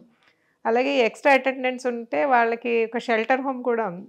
ఓకే, ఇక్కడ ఆ షెల్టర్ హోమ్లోనే ఉండమని చెప్తూ ఉంటాం. మాకు పబ్లిక్ అడ్రస్ సిస్టంలో రిపీటెడ్గా అనౌన్స్ చేయడం జరుగుతుంది హైజీన్ గురించి. సో హైజీన్ వరకు ప్రాబ్లం లేదు. కాకపోతే మాకు ప్రైవేట్ రూమ్స్ అయితే ఉండవు, బికాజ్ జనరల్ వార్డ్స్ ఉంటాయి. People are well adjusted. So ఫుడ్కి సంబంధించిన వరకు మీరు ఎలాంటి జాగ్రత్తలు తీసుకుంటారు, ఎలాంటి హైజీన్ ఫుడ్ ఇస్తున్నారు, ఎంతమందికి ఇస్తారు మీరు? అది డైట్ ప్రతి అడ్మిటెడ్ పేషెంట్కి ఫ్రీ డైట్ ఉంటుందండి. డైట్ కూడా అవుట్సోర్సింగ్ టెండర్స్లో పిలుస్తాం, డైట్ వేరేగా. ప్రతి పేషెంట్కి వెదర్ చైల్డ్ కానీ అడల్ట్ కానీ ప్రతి పేషెంట్కి అడ్మిటెడ్ పేషెంట్కి ఫుడ్ ఉంటుంది. వాళ్ళలో కొంతమందికి హై ప్రోటీన్ డైట్ అవసరం పడుతుంది. అండర్ వెయిట్ ఉండడం వల్ల వేరే రీజన్స్ వల్ల వాళ్ళకి హై ప్రోటీన్ డైట్. ప్రతి మీల్లో ఎగ్ ఇవ్వడం జరుగుతుంది, బాయిల్డ్ ఎగ్. సో బ్యాలెన్స్డ్ ఒక డైటీషియన్ ఉన్నారు. సో పిల్లల డిసీజ్ పరంగా సపోజ్ డయాబెటిక్ పిల్లలు ఉంటారు, వాళ్ళకి ఏ డైట్ కావాలో ఈ డైటీషియన్ డిజైన్ చేయడం జరుగుతుంది. ప్రతి డైట్లో ప్రతి మీల్లో ఒక బాయిల్డ్ ఎగ్ ఇస్తారు. ఈ రైస్ దాలు కర్రీస్ కాకుండా 3 పూట్ల 3 బాయిల్డ్ ఎగ్స్ ఇస్తారు. హై ప్రోటీన్ డైట్ అని రాసిన పిల్లలకి 5 ఇస్తారు, రోజుకి 5 ఎగ్స్ ఇస్తారు. ఓకే. ఇది కాకుండా మా దగ్గర నెలలోపు పిల్లలకి తల్లులు అడ్మిట్ అయి ఉంటారు కాబట్టి, బికాస్ మదర్ ఫీడ్ చేయాలి కదా, ఆ మదర్స్కి కూడా డైట్ ఫ్రీగా ఇవ్వడం జరుగుతుంది. ఈ పేషెంటే బేబీకి కాకుండా, బేబీకి ఎలాగో మిల్క్ అవసరం పడితే ఇస్తారు, మదర్స్కి కూడా బేబీస్తో ఉండే అటెండెంట్కి కూడా ఫ్రీగా ఫుడ్ సప్లై చేస్తున్నాం. వారితో పాటు వచ్చిన అటెండర్కి వాళ్ళకి వేరేగా 5 రూపీస్ భోజనం జరుగుతుంది, అలాగే ఫ్రీ డిస్ట్రిబ్యూషన్. బట్ హాస్పిటల్ నుంచి అయితే ఒక అటెండెంట్ వరకు ఇస్తాం, ఒక అటెండెంట్ మాత్రం అయితే ఉంటుంది. Yeah, okay. సో మేడం, ఇక ఇష్యూస్ గురించి మాట్లాడుకుందాం. ఇంత పకడ్బందీగా ఇంత మంచి ఉద్దేశంతో నడిచే ఈ నీలోఫర్లో కూడా కొన్ని ఇష్యూస్ని ఇది ఎదుర్కోవడం జరిగింది, కొన్ని ఆరోపణలు ఉన్నాయి. లైక్ మన 2008లో మనకి పిల్లలు చనిపోవడం కానీ, కిడ్నాప్. సో మీ హయాంలో అసలు మీరు ఎప్పటి నుంచి మీరు సూపరింటెండెంట్గా ఇక్కడ విధులు నిర్వర్తిస్తున్నారు? మీరు ఒక్కసారి మీ బ్యాక్గ్రౌండ్ ఒకసారి. నేను 1998 నుంచి గవర్నమెంట్ సర్వీస్లో ఉన్నాను. ముందు గాంధీ హాస్పిటల్లో 20 ఏళ్ళు పనిచేయడం జరిగింది పీడియాట్రిక్ ఫ్యాకల్టీగా. తర్వాత ఒక 1 ఇయర్ నిజామాబాద్లో పనిచేశాను పీడియాట్రిక్ ప్రొఫెసర్గా. ఆ తర్వాత 2016 నుంచి పీడియాట్రిక్ ప్రొఫెసర్గా నిలోఫర్లో జాయిన్ అయ్యాను. 2 years head of the department కింద చేశాను. 2000 కోవిడ్ టైంలో నేను పీడియాట్రిక్ డిపార్ట్మెంట్కి హెడ్ కింద ఉన్నా. మొత్తం ఈ కోవిడ్ సప్లైస్ అన్నీ, కోవిడ్ టైంలో ఎక్విప్మెంట్ అంతా అప్పుడు నేను హెచ్ఓడి ఉండగానే జరిగింది. సో ఒక ఫేజ్ అయితే మీరు ఎదుర్కొన్నారు కోవిడ్ దాంట్లో. ఓకే. కోవిడ్ దాంట్లో చాలా మ్యాసివ్ చేంజెస్ యాక్చువల్గా. ప్రిపరేషను, ఎక్విప్మెంట్ రిసీవ్ చేసుకోవడము, వాటిని ఫంక్షనింగ్ చేయడం ఒకటి, ట్రైనింగ్స్. మెయిన్గా కోవిడ్ అనేది న్యూ డిజీజ్ కాబట్టి మా డాక్టర్స్కి, సిస్టర్స్కి. ఆ టైంలో మీ మానసిక పరిస్థితి ఎలా ఉంది మేడం? ఎందుకంటే ఫస్ట్ అంటే మొదటిసారి అలాంటి ఒక పరిస్థితిని మనం చూసాము. మన కళ్ళ ముందు పిల్లలు పెద్దవారిని చనిపోవడం చూస్తున్నాం. సో మీరు యాజ్ ఏ డాక్టర్గా మీరు, ఎందుకంటే ఒక నార్మల్ అతనిది మాకు తెలుసు, కానీ యాజ్ ఏ డాక్టర్గా మీ లోపల డెఫినెట్గా అండి, మేము కూడా చాలానే అప్సెట్ అయిపోయి ఉండే. అప్పుడు భయంగానే ఉండేది. ఎంత భయం అంటే, ఇంటికి వెళ్తే మన నుంచి మన ఇంట్లో వాళ్ళు సిక్ అయ్యి ఆ గిల్ట్ ఫీలింగ్, భయానికన్నా మనకి ఏదైనా పర్లేదు, కానీ మన నుంచి మన ఇంట్లో పెద్దవాళ్ళు పిల్లలకి కోవిడ్ వస్తే ఎట్లా.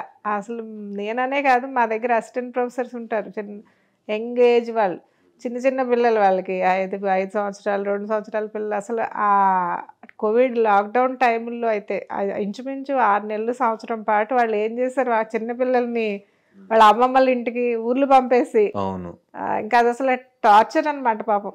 అలాగే ఇంటికి వెళ్తే వస్తుంది, ఇక్కడే ఉండిపోయేవాళ్ళు కొంతమంది, అయితే ఆ డ్యూటీ రూముల్లోనే ఉండిపోయారు వీళ్ళ. మేమైతే ఇంటికి వెళ్ళగానే కారు నుంచి దిగినప్పటి నుంచే ఆ బ్లీచ్ స్ప్రే కొట్టడం, ఇంటి బయటే. చాలా మంది, అందరు డాక్టర్లు, మీరు అన్ని చోట్ల అలాగే చేస్తుంటారు. ఎవరికైనా అపార్ట్మెంట్స్ అయితే కింద కామన్ బాత్రూమ్స్ ఉంటాయి, అక్కడ హెడ్ బాత్ చేసి, ప్రతిరోజు ఇదే రిచువల్, హెడ్ బాత్ చేసి వెళ్ళడం. అంత దారుణంగా ఉండేది. చాలామంది అయితే ఎమోషనల్గా కూడా అప్సెట్ అయిపోయారు. మంది లేడీస్ జూనియర్ డాక్టర్స్ వాళ్ళందరూ కూడా. ఇంక మేము అలా కౌన్సిలింగ్ చేసుకుంటూ వాళ్ళు పిల్లల్ని తలుచుకుని ఏడుస్తుండేవారు. ఎందుకంటే అంతా ఫోబియా. మన అప్పుడు కొంతమంది కారులోనే ఉండేవారు, కొంతమంది డాక్టర్లు అయితే లగేజ్లన్నీ డిక్కీలో పెట్టుకొని కార్లోనే పడుకునేవారు నైట్, ఇంటి లోపలికి వెళ్ళకుండా. ఇంకా హారిబుల్ పీరియడ్ అది. అలాంటి పీరియడ్ మళ్ళీ ఎవరికి రాకూడదనే కోరుకుంటున్నాం. ఇంట్లో కూడా ఎప్పుడు అదొక గిల్ట్ ఫీలింగ్, మన నుంచి ఇన్ఫెక్షన్ ఇంట్లో వాళ్ళకి వస్తుందేమో అనే గిల్ట్ ఫీలింగ్తోనే చాలా ఒకటే రూమ్లో ఐసోలేటెడ్గా ఉన్నాం నెలల తరబడి చెప్పాలంటే. సో మీరు ఏ ఇయర్లో మేడం నీలోఫర్లో? 2016లో ప్రొఫెసర్గా ఉండాను. 2022 వరకు head of the department, pediatric head of the department కింద చేశాను. పీడియాట్రిక్ డిపార్ట్మెంట్ ముందు 6 యూనిట్లు ఉండేది. నేను హెడ్ ఆఫ్ ద డిపార్ట్మెంట్ ఉండగా ఇక్కడ లోడ్ ఎక్కువ అవుతుంది కాబట్టి 12 యూనిట్స్కి ఎక్స్పాండ్ చేసాం. అలాగే ముందు ఎండి సీట్స్ 38 ఉండేవి యాన్యువల్గా, ఎండి పీడియాట్రిక్. నేను హెచ్ఓడి ఉండగా ఎక్స్ట్రా 22 సీట్స్కి అప్లై చేసి ఇప్పుడు మేబీ ఇండియాలోనే highest number of MD seats, 60 per annum. ఇయర్కి 60 ఎండి అంటే చాలా ఎక్కువ అనమాట. అంటే 3 years కలిపితే 180 ఎండి పీజీలు ఉంటారు మా దగ్గర. అది ఒక అండర్ గ్రాడ్యుయేట్ క్లాస్ లాగానే ఉంటుంది అనమాట. యూజువల్గా ఆ యూజీకి సీట్సే 150 అట్లా ఉంటాయి మెడికల్ కాలేజెస్లో. మాకు పీజీకే 180 మంది క్లాస్లో ఉంటారు, 3 years ఎండి కలిపి. 2022 ఆగస్ట్కి నాది హెచ్ఓడి పీరియడ్ అయింది. 2022 డిసెంబర్లో నాకు సూపరింటెండెంట్ ఇచ్చారు. ఈ కోవిడ్ పీరియడ్లో నా సర్వీసెస్ని రికగ్నైజ్ చేసి గవర్నమెంట్ వాళ్ళు హెల్త్ మినిస్టర్ గారు పిలిచి ఇచ్చారు అప్పుడు సూపరింటెండెంట్. సో మీరు బాధ్యతలు అంటే ఓకే, మీరు 2022లో మీరు సూపరింటెండెంట్గా మీరు బాధ్యత స్వీకరించారు, దానికి ముందు హెచ్ఓడి ఉన్నారు. అవును. సో మీరున్న హయాంలో ఏమన్నా ఒక పెద్ద ఇన్సిడెంట్స్ ఏమన్నా జరిగిందా నీలోఫర్లో? బిఫోర్ అయితే జరిగింది, పిల్లలు చనిపోయి పెద్ద ఇన్సిడెంట్ అంటే ఏం చెప్తారు మీరు? ఎందుకు అప్పుడు అది అంత జరిగింది? 2008 అంటారు. 8లో అనుకుంటా. 8 నేను ఇక్కడ లేను, మెటర్నల్ డెత్స్ అయినట్టున్నాయి. అవును, maternal నాకు deaths అయినాయి. ఎగ్జాక్ట్గా అయితే ఐడియా లేదు ఏంటి రీజన్ అనేది. నేను వచ్చాక అయితే ఒక మేజర్ ఫార్చునేట్గా అదృష్టం కొద్దీ ఫార్చునేట్లీ ఏమీ మేజర్ ఇన్సిడెంట్, ఒకటే ఇన్సిడెంట్ అయింది. ఏంటంటే ఒక కిడ్నాప్ ఇన్సిడెంట్ అయితే జరిగింది. అది 2 months బ్యాకే జరిగింది. అది 2 months బ్యాకేనా? ఓకే. అది యాక్చువల్గా అంటే జస్ట్ ఎలక్షన్కి 1 month ముందు అనుకో. ఓకే. డేట్ గుర్తులేదు కానీ అడ్మిటెడ్ పేషెంట్ కాదు. పేషెంట్ అడ్మిట్ ఒక చైల్డ్ మా దగ్గర ఫీవర్తో అడ్మిట్ అయితే తనతో పాటు వాళ్ళ చిన్న బాబుని కూడా, వాళ్ళ తమ్ముడిని, పేషెంట్ వాళ్ళ తమ్ముడిని కూడా తీసుకొచ్చింది mother. Okay. Around 9 months old baby. Okay. ఏం చేస్తుంది, ఆ పక్కన ఉన్న బెడ్ దగ్గర ఉన్న మావిడితో మాట్లాడుతూ ఫ్రెండ్లీగా 1 గంట మాట్లాడుకున్నారండి. మాట్లాడుకుని తర్వాత బయటకు వెళ్ళి వస్తానని ఏమైనా అక్కడే పడుకోబెట్టేసి బయటకు వెళ్ళింది ఆమె, మదర్ బయటకు వెళ్ళింది. యాక్చువల్గా అసలు పేషెంట్ దూరంగా బెడ్ మీద ఉన్నాడు, గ్రాండ్ మదర్ కూడా ఉంది. గ్రాండ్ మదర్కి చెప్పకుండా ఎవరో ఫ్రెండ్లీగా మాట్లాడారని ఆమెకి చెప్పేసి వెళ్తే ఆ ఫ్రెండ్లీగా మాట్లాడిన ఆమె ఎత్తుకుని తీసుకెళ్ళిపోయింది. ఓకే. తీసుకెళ్ళిపోతే అప్పుడు మా సీసీటీవీలో చూసి పోలీసులు 4 days 5 daysలోనే పట్టుకున్నారు. అది ఎలా అయిందంటే ఆ తీసుకెళ్ళిన ఆమె కూడా ఒక చిన్న బాబు ఉన్నాడు, నిజామాబాద్ అక్కడ డెలివరీ అయింది. ఆ బాబుకి ఏదో జెనెటిక్ ప్రాబ్లం ఉంది. అప్పటికే 3 పిల్లలు పుట్టి చనిపోయారు. ఈ బాబుకి కూడా అదే డిసీజ్ వచ్చింది, ఆ జెనెటిక్ టెస్ట్లో కన్ఫర్మ్ అయింది. అందుకని ఏం చేసింది ఆమె, ఆ బాబుని తీసుకొచ్చి ఇక్కడ వదిలేసి ఈ బేబీని పట్టుకెళ్ళిపోయింది. ఓకే. ఓకే. అంటే తను దేనికోసం అమ్ముకోవడానికి దానికి లేదు, కేవలం తనకి చైల్డ్ కావాలని. ఓకే. సో పోలీసులు ట్రేస్ చేసి పట్టుకున్నారు. ఎవరికి వాళ్ళు హ్యాండ్ ఓవర్ చేస్తారు, ఎవరి పిల్లలు వాళ్ళకి హ్యాండ్ ఓవర్ చేస్తారు. సో ఏ హాస్పిటల్ లేని విధంగా మనకి ఇక్కడ పోలీసులు కూడా మనకి విధులు నిర్వర్తిస్తున్నారు. ఎందుకంటే ప్రధాన కారణం ఏంటి? ఇంత సెక్యూరిటీ ఎక్కువ పిల్లలు అనేటప్పటికీ ఎమోషన్స్ ఎక్కువ కదండి. ఒక చైల్డ్ డెత్ అయితే తట్టుకోలేరు. సో ఎంత సీరియస్ ఉన్నా మెరకిల్ అయిపోవాలా, బతకాలనే కోరుకుంటారు ఎవరైనా. సో కొంచెం ఏదైనా తేడా, ఇదివరకు ఒకసారి అలానే డెత్ అయితే హాస్పిటల్ పగలు కొట్టడం, డాక్టర్స్ని కొట్టడం జరిగితే అప్పుడు జూనియర్ డాక్టర్స్ స్ట్రైక్ చేయడం జరిగింది. ఇలా డాక్టర్స్కి ప్రొటెక్షన్ కావాలి అంటే అప్పుడు SPF స్పెషల్ ప్రొటెక్షన్ ఫోర్స్ని అప్పటి నుంచి ఇక్కడ డిప్లాయ్ చేయడం జరిగింది. అప్పటి నుంచి కూడా ఈ మధ్యనే ఇంకా సెక్యూరిటీ స్ట్రెంథెన్ చేయడానికి మేము ఒక డోనర్, ఒక NRI డోనరు CCTVs సిస్టమ్ పెట్టిస్తున్నారు. ఒక 280 cameras పెట్టిస్తున్నాం హాస్పిటల్ అంతా. ఒక 15 daysలో అది స్టార్ట్ అవుతుంది. ఇప్పుడంతా పని నడుస్తుంది. ఇంకో విషయం మేడం, మన ఈ మధ్యకాలంలో బయట కార్పొరేట్ హాస్పిటల్స్లో మాత్రం మస్ట్గా ఎక్కడ చూసినా కూడా, అంటే అవసరం లేకపోయినా కూడా సిజేరియన్స్ చేస్తూ ఉన్నారు.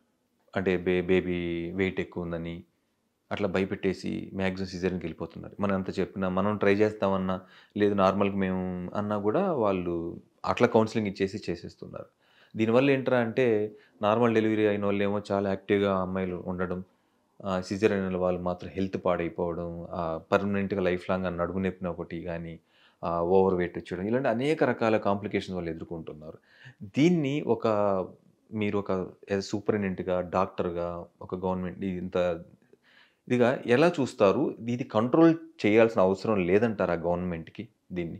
ఓకే, డెఫినెట్గా కోర్స్ నార్మల్ డెలివరీకే ట్రై చేస్తారండి. యాక్చువల్గా జెన్యున్గా ప్రాక్టీస్ చేసే ఆబ్స్టెట్రిషియన్ అయినా మీరు అన్నట్టు కొన్ని చోట్ల అవసరం లేకపోయినా సెక్షన్స్ చేయడం జరుగుతుంది. ఒకటి పేరెంట్స్ ముహూర్తాలు అడుగుతారండి. నేను గమనించింది ఏంటంటే ఈ టైంకే డెలివరీ అవ్వాలి. సో అలాంటివి కొంచెం ప్రైవేట్లో ఒబ్లైజ్ చేస్తారు. అదేంటే వాళ్ళ ఇష్టం. మేము గవర్నమెంట్లో అయితే అట్లా చెయ్యము. ఇంకొకటి రిస్క్ ఎందుకు అని కొంతమంది ఓవర్ కాషియస్గా ఉండి ఎర్లీగా చేయడం జరుగుతుంది. ఇంకా నెగిటివ్గా నేను కామెంట్ చేయదలుచుకోలేదు. కాకపోతే ఎప్పుడు ఇండికేషన్ ఉంటే అప్పుడైతే సెక్షన్ చేయాల్సిన అవసరం అయితే ఉంది. ఒక్కొక్కసారి బేబీ వెయిట్ చాలా ఎక్కువ ఉన్నా, లేదా అమ్నియోటిక్ ఫ్లూయిడ్ ఉమ్మనీరు అనేది తగ్గిపోయినా, లేదా బేబీ మెడ చుట్టూ అంబ్లికల్ కార్డ్ చుట్టుబడి ఉన్న అలాంటి కేసెస్లో డీలే చేస్తే మనం ఫీటల్ హార్ట్ రేట్ మానిటర్ చేస్తూ ఉంటారు డెలివరీ ముందు. ఆ హార్ట్ రేట్ తేడాలు వచ్చినా కూడా తక్కువ అవడం కానీ అలా వచ్చినా సెక్షన్ చేయాల్సిన అవసరం ఉంటుంది. సో అలాంటి వాటికి కరెక్ట్గా ఈ అబ్స్టెట్రిషియన్ ఫ్రీక్వెంట్గా మానిటర్ చేసి ఇండికేషన్ ఉన్న చోట మాత్రమే సెక్షన్ చేయాలి. మీరు అన్నట్టు నీడ్ అయితే ఓకే కాదనట్లేదు, కానీ వాంటెడ్గా మనీ కోసం చేస్తున్నారు కదా, సో దాన్ని కంట్రోలింగ్ ఎట్లా? చాలా మంది ఇప్పుడు సఫర్ అవుతున్నారు కదా తర్వాత అయ్యాక. మేబీ అది కొంచెం తక్కువ ప్రపోర్షన్ ఉందనే అనుకుంటున్నానండి. జస్ట్ ప్రతి ప్రొఫెషన్లోనే బ్లాక్ షీప్ ఉన్నట్టు డాక్టర్స్ ప్రొఫెషన్లో కూడా కొంతమంది ఉండొచ్చు మనీ కోసమే, but that is highly condemnable. అది అలాంటివి డెఫినెట్గా చేయకూడదు. ఇప్పుడు యాక్చువల్గా మనం ఎథికల్గానే ప్రాక్టీస్ చేయాలి. ఒకసారి డాక్టర్ ప్రొఫెషన్ చూస్ చేసుకున్నాక డబ్బుల కోసం పేషెంట్కి హామ్ జరిగే పని 100% చేయకూడదు. అదైతే నేను 100% ఖండిస్తున్నా. అవసరం లేని చోట ఆపరేషన్ చేయకూడదు. అవసరం లేనప్పుడు అనవసరంగా ఎందుకు ఎనస్థీసియా ఇవ్వాలా ఒక లేడీకి? అండ్ ఆపరేషన్ చేసినాక హీలింగ్కి టైం పడుతుంది, పోస్ట్ ఆపరేటివ్ కాంప్లికేషన్స్ రావచ్చు, లాంగ్ టర్మ్ కాంప్లికేషన్స్ రావచ్చు. సో అనవసరంగా సిజేరియన్ చేయడం అనేది నేను డెఫినెట్గా ఖండిస్తున్నాను. ఈ అబ్స్టెట్రిషియన్స్ అట్లాంటి పని ఎప్పుడు చేయకూడదు. ఈవెన్ పేరెంట్స్ కూడా ముహూర్తం కోసం ఆపరేషన్లో అడగకూడదనే నా ఉద్దేశం. ఓకే, ఒకళ్ళు చేస్తున్నారు, ఒక మానిటరింగ్ అనేది ఉంటే బాగుంటుంది గవర్నమెంట్ నుంచి. ఇది డెఫినెట్గా 100% మానిటరింగ్ సిస్టమ్ అయితే ఉందండి. ప్రతి సెక్షన్ని అకౌంటబిలిటీ ఇస్తున్నారు. ఇప్పుడు స్టేట్ గవర్నమెంట్స్ చాలా క్లోజ్గా మానిటర్ చేస్తున్నాయి. నాకు తెలిసి there is permission is needed to do any LSCS. ఇక చిన్న చిన్న టౌన్స్లో కూడా దేనికి సెక్షన్ చేస్తున్నారు అనేది ఇండికేషన్ కరెక్ట్గా ఉండాలనేది మానిటర్ చేస్తున్నారు. అలాగే మంత్లీ రివ్యూస్లో కూడా కలెక్టర్ రివ్యూస్ అవుతుంటాయి. ప్రతి డెలివరీకి కూడా ట్రాక్ చేస్తారు. ఓకే, ట్రాక్ చేసి సెక్షన్ పర్సంటేజ్ ప్రతి సపోజ్ ఈ ఏరియాలో సిజేరియన్ సెక్షన్ పర్సంటేజ్ ఎక్కువ ఉంది అంటే డెఫినెట్గా స్క్రూటినీ పడుతుంది. మానిటరింగ్ సిస్టమ్ అయితే డెఫినెట్గా ఉంది. పబ్లిక్ సెక్టరే కాకుండా ప్రైవేట్ నర్సింగ్ హోమ్ మీద కూడా చాలా మానిటరింగ్ ఉంది. అది కరెక్ట్గా ఇంప్లిమెంట్ చేస్తే డెఫినెట్గా it will give good results. Okay madam, so అయిపోయింది, అట్లా వాళ్ళు చేశారు అనుకుందాం.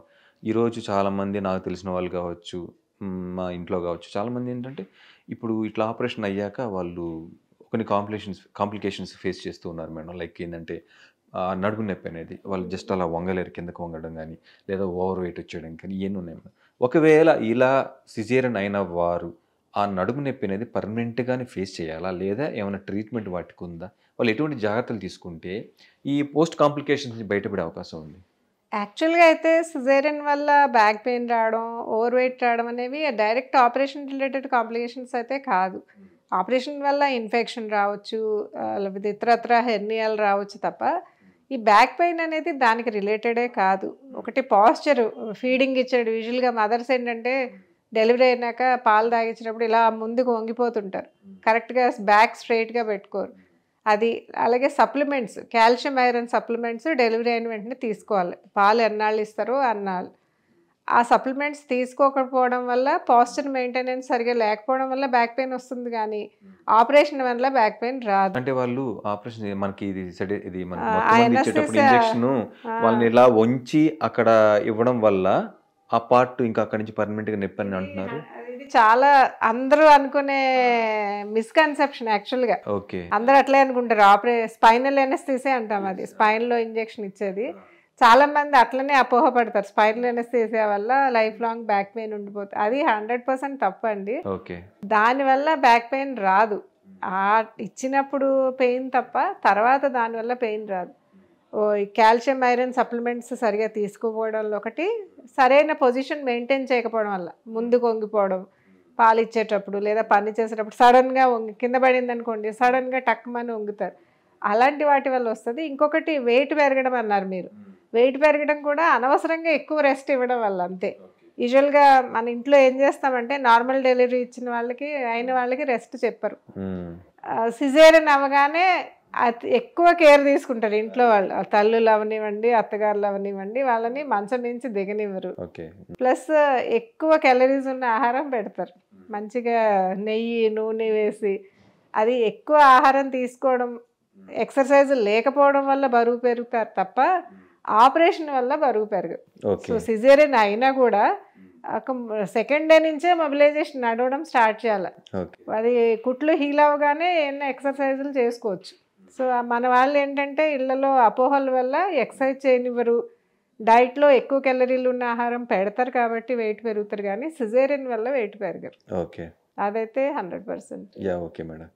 సో ఇప్పుడు సో దానివల్ల అయితే ఇబ్బంది లేదంట? లేదు, దానివల్ల ఇబ్బందులు కాదు. కానీ మరి ఒకవేళ అలా ఏమన్నా వాళ్ళు ఫేస్ చేస్తుంటే ఎటువంటి జాగ్రత్తలు తీసుకుంటే? వాటికి కారణం ఏంటి అనేది తెలుసుకోవాలి. సపోజ్ ఎవరికైనా బ్యాక్ పెయినే ఉందనుకోండి, వాళ్ళు ఎనీమిక్గా ఉన్నారా, వాళ్ళు డైట్లో కరెక్ట్గా కాల్షియం ఐరన్ తీసుకుంటున్నారా, అవి చెక్ చేసుకోవాలి. కొంతమందికి డిస్క్ ప్రొలాప్స్ లాంటివి ఉండొచ్చు.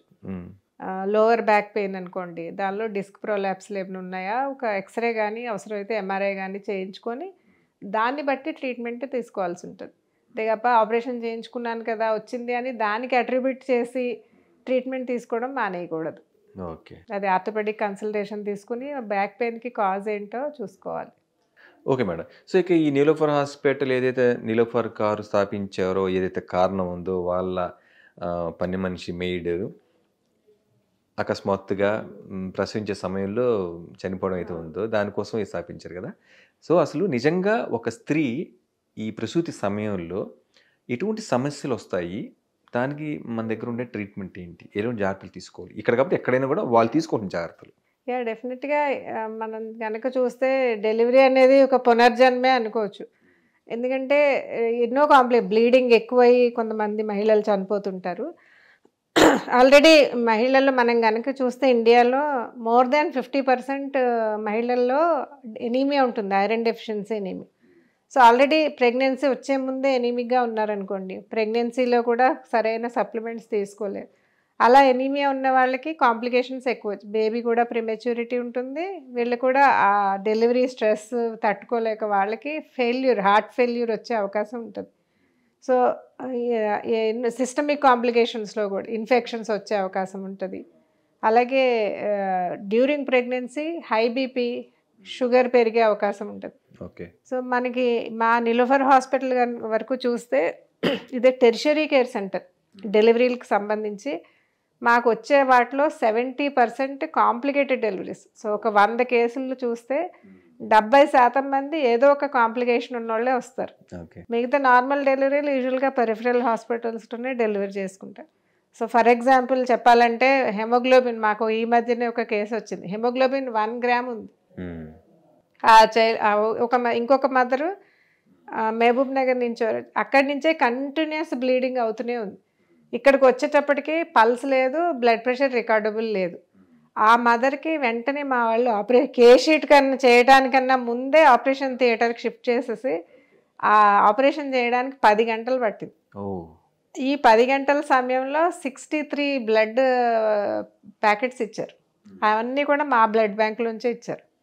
63 బ్లడ్ ప్రోడక్ట్స్ ఇచ్చాము. అది రికవర్ అయ్యి మంచిగా బేబీతో సహా ఈ రూమ్కే వచ్చి ఇక్కడ ఫోటో తీయించుకుని వెళ్ళారు.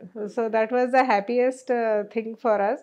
అలాంటివి ఎన్నో ఇన్సిడెంట్లు అవుతుంటాయి అన్నమాట. మీరు ప్లాసెంటా అంటే మాయ అంటారు చూడండి, అది కరెక్ట్ పొజిషన్లో ఉండక కిందకు ఉండి కాంప్లికేషన్, దానివల్ల ప్రొఫ్యూజ్ బ్లీడింగ్తో వస్తారు. ఒక్కొక్కసారి ఏమవుతుంది, ఆ ప్లాసెంటా అనేది యూట్రస్ వాల్కి మెర్జ్ అయిపోయి అది సర్జరీ చేసేటప్పుడు చాలా కష్టంగా ఉంటుంది దాన్ని విడదీయడం. సో ఇలాంటి ఎక్కడ జరగని rarest of the rare cases ఇక్కడ జరుగుతుంటాయి. నిజంగా appreciate hour obstetric and anaesthesia team, చాలా డెడికేటెడ్గా చేస్తారు. రోజుకి 30 సెక్షన్లు అవుతాయి మా దగ్గర. ఎందుకంటే అన్ని కాంప్లికేటెడ్. అది ఇక్కడ మేము వాటిని నార్మల్ డెలివరీ అని కూర్చోమాట. సో ఈ లెక్కను చూసుకుంటే మన నీలోఫర్లో ఈ సెక్షన్లు ఎక్కువ అవుతాయా, నార్మల్స్ ఎక్కువ అవుతాయా? నార్మల్ ఓవరాల్ నెంబర్ నార్మల్ ఎక్కువ అవుతుంది, బట్ సెక్షన్ పర్సంటేజ్ మాకు 50 అబౌవ్ ఉంటుంది ఎప్పుడు. ఓకే, 50 అబౌవ్ ఉంటుంది. But that is justified because అన్ని కాంప్లికేటెడ్. ఇలా పల్స్ లేకుండా వచ్చింది, దాన్ని నార్మల్ డెలివరీకి పెట్టలేము కదా. అలాగే ప్రొఫ్యూజ్ బ్లీడింగ్తో వస్తారు, లేదా ఇందాక చెప్పినట్టు ప్లాసెంటా ఎక్రిటా ప్లాసెంటా, వాటిని నార్మల్ డెలివరీకి వెయిట్ చేస్తే మదర్ ప్రాణానికి కష్టమే, బేబీ ప్రాణానికి కష్టమే. సో అలాంటివన్నీ సిజేరియన్లే చేయాల్సి వస్తుంది. ఇవి ఎక్కువగా మాకు 2 తర్వాత ఎమర్జెన్సీ సెక్షన్లు ఎక్కువ వస్తాయి. లాస్ట్ స్టేజ్లో బయట నుంచి రిమోట్ ప్లేసెస్ నుంచి చాలా సీరియస్ కండిషన్లో మిడ్ నైట్లు కూడా వస్తుంటాయి అన్నమాట. సివియర్ హార్ట్ డిసీజ్ ఉన్నోళ్ళు, కిడ్నీల ప్రాబ్లం ఉన్నోళ్ళు, వాళ్ళ ప్రెగ్నెన్సీ వాళ్ళు డెలివరీ చేయడం అనేది చాలా కష్టతరమైంది. యాక్చువల్గా ఈ కంటెక్స్లో I'm proud to say that మాకు నేషనల్ లెవెల్లో లక్ష్య అని ఈ ప్రసూతి సర్వీసెస్ గురించి ఒక సర్టిఫికేషన్ ఉంటుంది, సెంట్రల్ గవర్నమెంట్ ఇస్తుంది అన్నమాట. ఈ మధ్యనే మేము ఆ సర్టిఫికేట్ వచ్చింది, మా క్వాలిటీ సర్టిఫికేట్. దానిలో ఇండియాలోనే హైయెస్ట్ పర్సంటేజ్ వచ్చింది మాకు, 98.5% వచ్చింది మా లేబర్ రూమ్కి, థియేటర్స్కి. So that is proud achievement. యాక్చువల్గా ఆ ప్రోగ్రామ్ అది అప్లై చేద్దామన్నప్పుడు మాకు చాలా రెసిస్టెన్స్ వచ్చింది. ఇంత లోడ్లో మనం అంత క్వాలిటీ సర్టిఫికేట్ అంటే చాలా కష్టపడాలి అని కొంచెం రెసిస్టెన్స్ ఉండే, కానీ మేము రిపీటెడ్గా కౌన్సిలింగ్ చేస్తే మా స్టాఫ్ అందరూ 7 నెలలు ప్రిపరేషన్ అవ్వాల్సి వచ్చింది. దానికి చాలా ఓన్లీ ఇన్ఫ్రాస్ట్రక్చర్ ఎక్విప్మెంటే కాకుండా నాలెడ్జ్ చెక్ చేస్తారు. డాక్టర్స్ది, నర్సెస్ది, శానిటేషన్ వర్కర్స్తో సహా అడుగుతారు అనమాట. సో బ్లడ్ డ్రాప్ పడిందంటే ఎట్లా మెయింటైన్ చేస్తాం. సో వాళ్ళకి 7 నెలలు క్లాసులు, జూమ్లో కూడా క్లాసులు, రాత్రి 12 వరకు క్లాసెస్ అయ్యేవి. So we are very happy. At the end of the day we are successful. అది క్వాలిటీ. సో మరి మీరు ఇన్ని కాంప్లికేషన్స్ ఉంటాయి అంటున్నారు కదా, ఇవి రాకుండా ఉండాలంటే వీళ్ళు ఈ 9 months అంటే ఎప్పుడైతే వాళ్ళు కన్సీవ్ అయ్యారని తెలిసిందో ఎటువంటి జాగ్రత్తలు కానీ తీసుకుంటే వీళ్ళు ఇంత ఇబ్బందులకి గురి కాకుండా ఉంటారు మేడం? ఫస్ట్ నుంచి అసలు యాక్చువల్గా ప్రెగ్నెన్సీ ముందే స్టార్ట్ అవ్వాలి. ఈ పెళ్ళి అవుతున్నాయి ఆర్ అడాలసెన్స్ నుంచే, టీనేజ్ అమ్మాయిల దగ్గర నుంచే ఎనీమియా అనేది లేకుండా చూసుకోవాలి. న్యూట్రిషన్ సరైన వెయిట్ ఉండి హెమోగ్లోబిన్ కరెక్ట్గా ఉంటే సగం కాంప్లికేషన్ రావు. సో టీనేజ్ అమ్మాయిల దగ్గర నుంచే ఎలాంటి పోషకాహారం తీసుకోవాలా, ఎక్సర్సైజ్ చేయాలా, హెమోగ్లోబిన్ రిచ్ ఫుడ్స్, ఐరన్ ఉన్న ఫుడ్స్ తీసుకోవాలి. అలాంటిది అక్కడి నుంచి హెల్త్ మెయింటైన్ చేసుకోవాలి. ఒకసారి ప్రెగ్నెన్సీ కన్ఫర్మ్ అవ్వగానే ఫస్ట్ నుంచి కొన్ని సప్లిమెంట్స్ ఉంటాయి, ఫోలిక్ యాసిడ్ సప్లిమెంట్ అని, అవి వెంటనే స్టార్ట్ చేయాలి. Antenatal checkups time to time, ఈ ప్రెగ్నెన్సీ చెకప్స్ కరెక్ట్గా చేసుకుని, మన గవర్నమెంట్ చాలా ఇనిషియేటివ్ ఉన్నాయి. మొత్తం సెంట్రల్ గవర్నమెంట్ నుంచి స్టేట్ గవర్నమెంట్ వరకు అన్ని, ఈచ్ ప్రెగ్నెన్సీస్ ట్రాక్డ్. మనం కనుక చూస్తే అంగన్వాడీ ఆశా వర్కర్స్ ఇళ్ళకి వెళ్ళి వాళ్ళకి ఐరన్ సప్లిమెంట్ ఇస్తారు. ఫుడ్ కూడా, ఈ న్యూట్రిషియస్ ఫుడ్ కూడా ప్రెగ్నెంట్ విమెన్కి ఇస్తారు. ఎగ్స్ ఇస్తారు, ఫుడ్ ఇస్తారు. సో అది కరెక్ట్గా తీసుకుంటే వాళ్ళ హెల్త్ మెయింటైన్ ఏమవుతుందంటే వాళ్ళు ఇంట్లో వాళ్ళకి పెడుతుంటారు చాలాసార్లు. సో వాళ్ళు కరెక్ట్గా చెకప్కి వెళ్ళి కరెక్ట్గా ఐరన్ ఫోలేట్ సప్లిమెంట్స్ తీసుకొని మెయింటైన్ చేసుకుంటే కాంప్లికేషన్స్ రావు. అలాగే బీపీ అనేది ఎవరికైనా రావచ్చు. సో రెగ్యులర్గా యాంటీనేటల్ చెకప్ అప్పుడు బ్లడ్ ప్రెషర్ చెక్ చేయించుకుని ట్యాబ్లెట్స్ కరెక్ట్గా వాడితే కాంప్లికేషన్స్ రాకుండా ఉంటాయి. ఓకే మేడం, ఇక మనకి ఈ పిల్లలు ఉన్నారు కదా మేడం, మనకి చిన్న పిల్లలు, టీకాలు అనేది మనకి అవసరం. మనకి గవర్నమెంట్ మాత్రం కొన్ని వరకు మాత్రం ఇవి చాలు అంటారు. అదే ప్రైవేట్కి వెళ్తే వాళ్ళు అంతవరకు ఇస్తారు, ఇవి కూడా కొన్ని ఎక్సెస్. చాలామంది అంటే ఇక్కడ గవర్నమెంట్లో ఏవైతే వేయించాక అక్కడికి వెళ్ళాక అవి కూడా పిల్లలకు వేస్తుంటారు. అసలు టీకాలు, ఎన్ని రకాల టీకాలు అవసరం, బయట ప్రైవేట్ హాస్పిటల్ వేసేది కూడా కావాలా? అసలు ఏ రకం టీకాలు ఎప్పుడెప్పుడు వేసుకోవాలి? చెప్పాలంటే టీకా అనేది మంచిదే. ఎప్పుడు ఏ టీకా అయినా అది రోగ నిరోధక శక్తి పెంచుతుంది కాబట్టి అన్ని రకాల టీకాలు అవసరమే. దీనిలో ఒకప్పుడు గవర్నమెంట్ సెక్టర్లో కొన్నే ఉండేవి. మనం కనుక ఒక డికేడ్, ఒక 10 సంవత్సరాల ముందు చూస్తే చాలా బేసిక్ వ్యాక్సినేషన్సే ఉండేవి. బట్ ఈ 10 సంవత్సరాల్లో ఖరీదైన అవసరమైన వ్యాక్సిన్స్ కూడా గవర్నమెంట్ ఇంట్రడ్యూస్ చేయడం జరిగింది. సో మనం కనుక చూస్తే ఎన్నో ఏళ్ల నుంచి పుట్టగానే BCG, polio drops, hepatitis B ఇస్తాం. తర్వాత 6 weeks, 10 weeks, 14 weeks వరుసగా 1 month గ్యాప్లో మనం ఒక్కొక్క నెలకి ఇంచుమించు 7 రకాల వ్యాక్సిన్స్ ఇస్తున్నాం. 6 weeksకి పెంటావాక్ అని, అది 5 ఇంజెక్షన్లు ఒక దానిలోనే వస్తాయి. ఒకప్పుడు లేదు గవర్నమెంట్లో. ఇది 5 రకాల injection, DPT, hepatitis B, H influenza అని. ఇవన్నీ నిజంగా రెవల్యూషన్ అనే చెప్పాలి. ఇంత మ్యాసివ్ పాపులేషన్కి గవర్నమెంట్ ఇది ఎక్స్పెన్సివ్ వ్యాక్సిన్స్ ఇస్తుందంటే డెఫినెట్గా వీఆర్ వెరీ ఫార్చునేట్. 5 in 1 అంటే పెంటావాక్, అది కాకుండా మళ్ళీ రోటావైరస్ వ్యాక్సిన్ అని ఇస్తారు, పోలియో డ్రాప్స్ ఇస్తారు. ఇది న్యూమోకోకల్, ఇంకా మేజర్ బ్రేక్ త్రూ వ్యాక్సినేషన్లు అంటే న్యూమోకోకల్ వ్యాక్సిన్. ఎందుకంటే మనం ప్రపంచవ్యాప్తంగా చూస్తే పిల్లల్లో ఎక్కువ మరణాలు సంభవించేది న్యూమోనియా వల్ల. సో అలాంటి న్యూమోనియా వ్యాక్సిన్ మన గవర్నమెంట్ వ్యాక్సినేషన్ ప్రోగ్రాంలో ఉంది. సో ఇది న్యూమోనియా అనేది యూజువల్లీ ఎక్స్పెన్సివ్ వ్యాక్సిన్. ఇన్ని కోట్ల పాపులేషన్కి ఫ్రీగా ఇవ్వాలంటే అది చాలా మేజర్ డెసిషనే. But fortunately we're getting it. 6 weeks 10 weeks 14 weeks కూడా న్యూమోకోకల్ రోటావైరస్ వ్యాక్సిన్ కూడా ఉంది.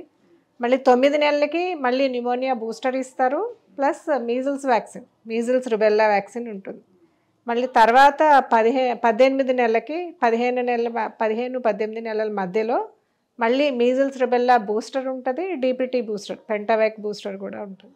మళ్ళీ తర్వాత 5 సంవత్సరాలకు ఒక వ్యాక్సిన్ ఉంటుంది, 10 సంవత్సరాలకు ఒక వ్యాక్సిన్ ఉంటుంది.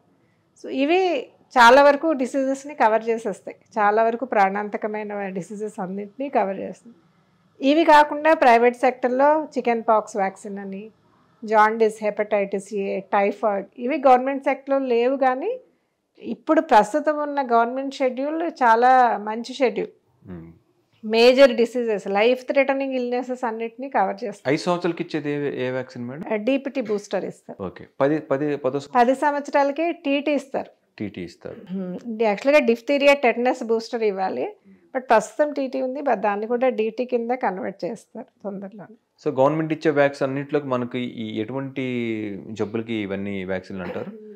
మెయిన్ బీసీజీ అనేది టీబీ గురించి పుట్టగానే ఇచ్చేది బీసీజీ, హెపటైటిస్ బి, పోలియోకి అగేన్స్ట్గా. ఇప్పుడు పోలియోకి ఇంజెక్షన్ కూడా ఇస్తున్నాం, not only drops. So after few years drops కూడా ఆపేస్తారు, ఓన్లీ ఇంజెక్షన్ ఇస్తారు. ఎందుకంటే మనకి పోలియో కేసెస్ నమోదు అవ్వట్లేదు కాబట్టి.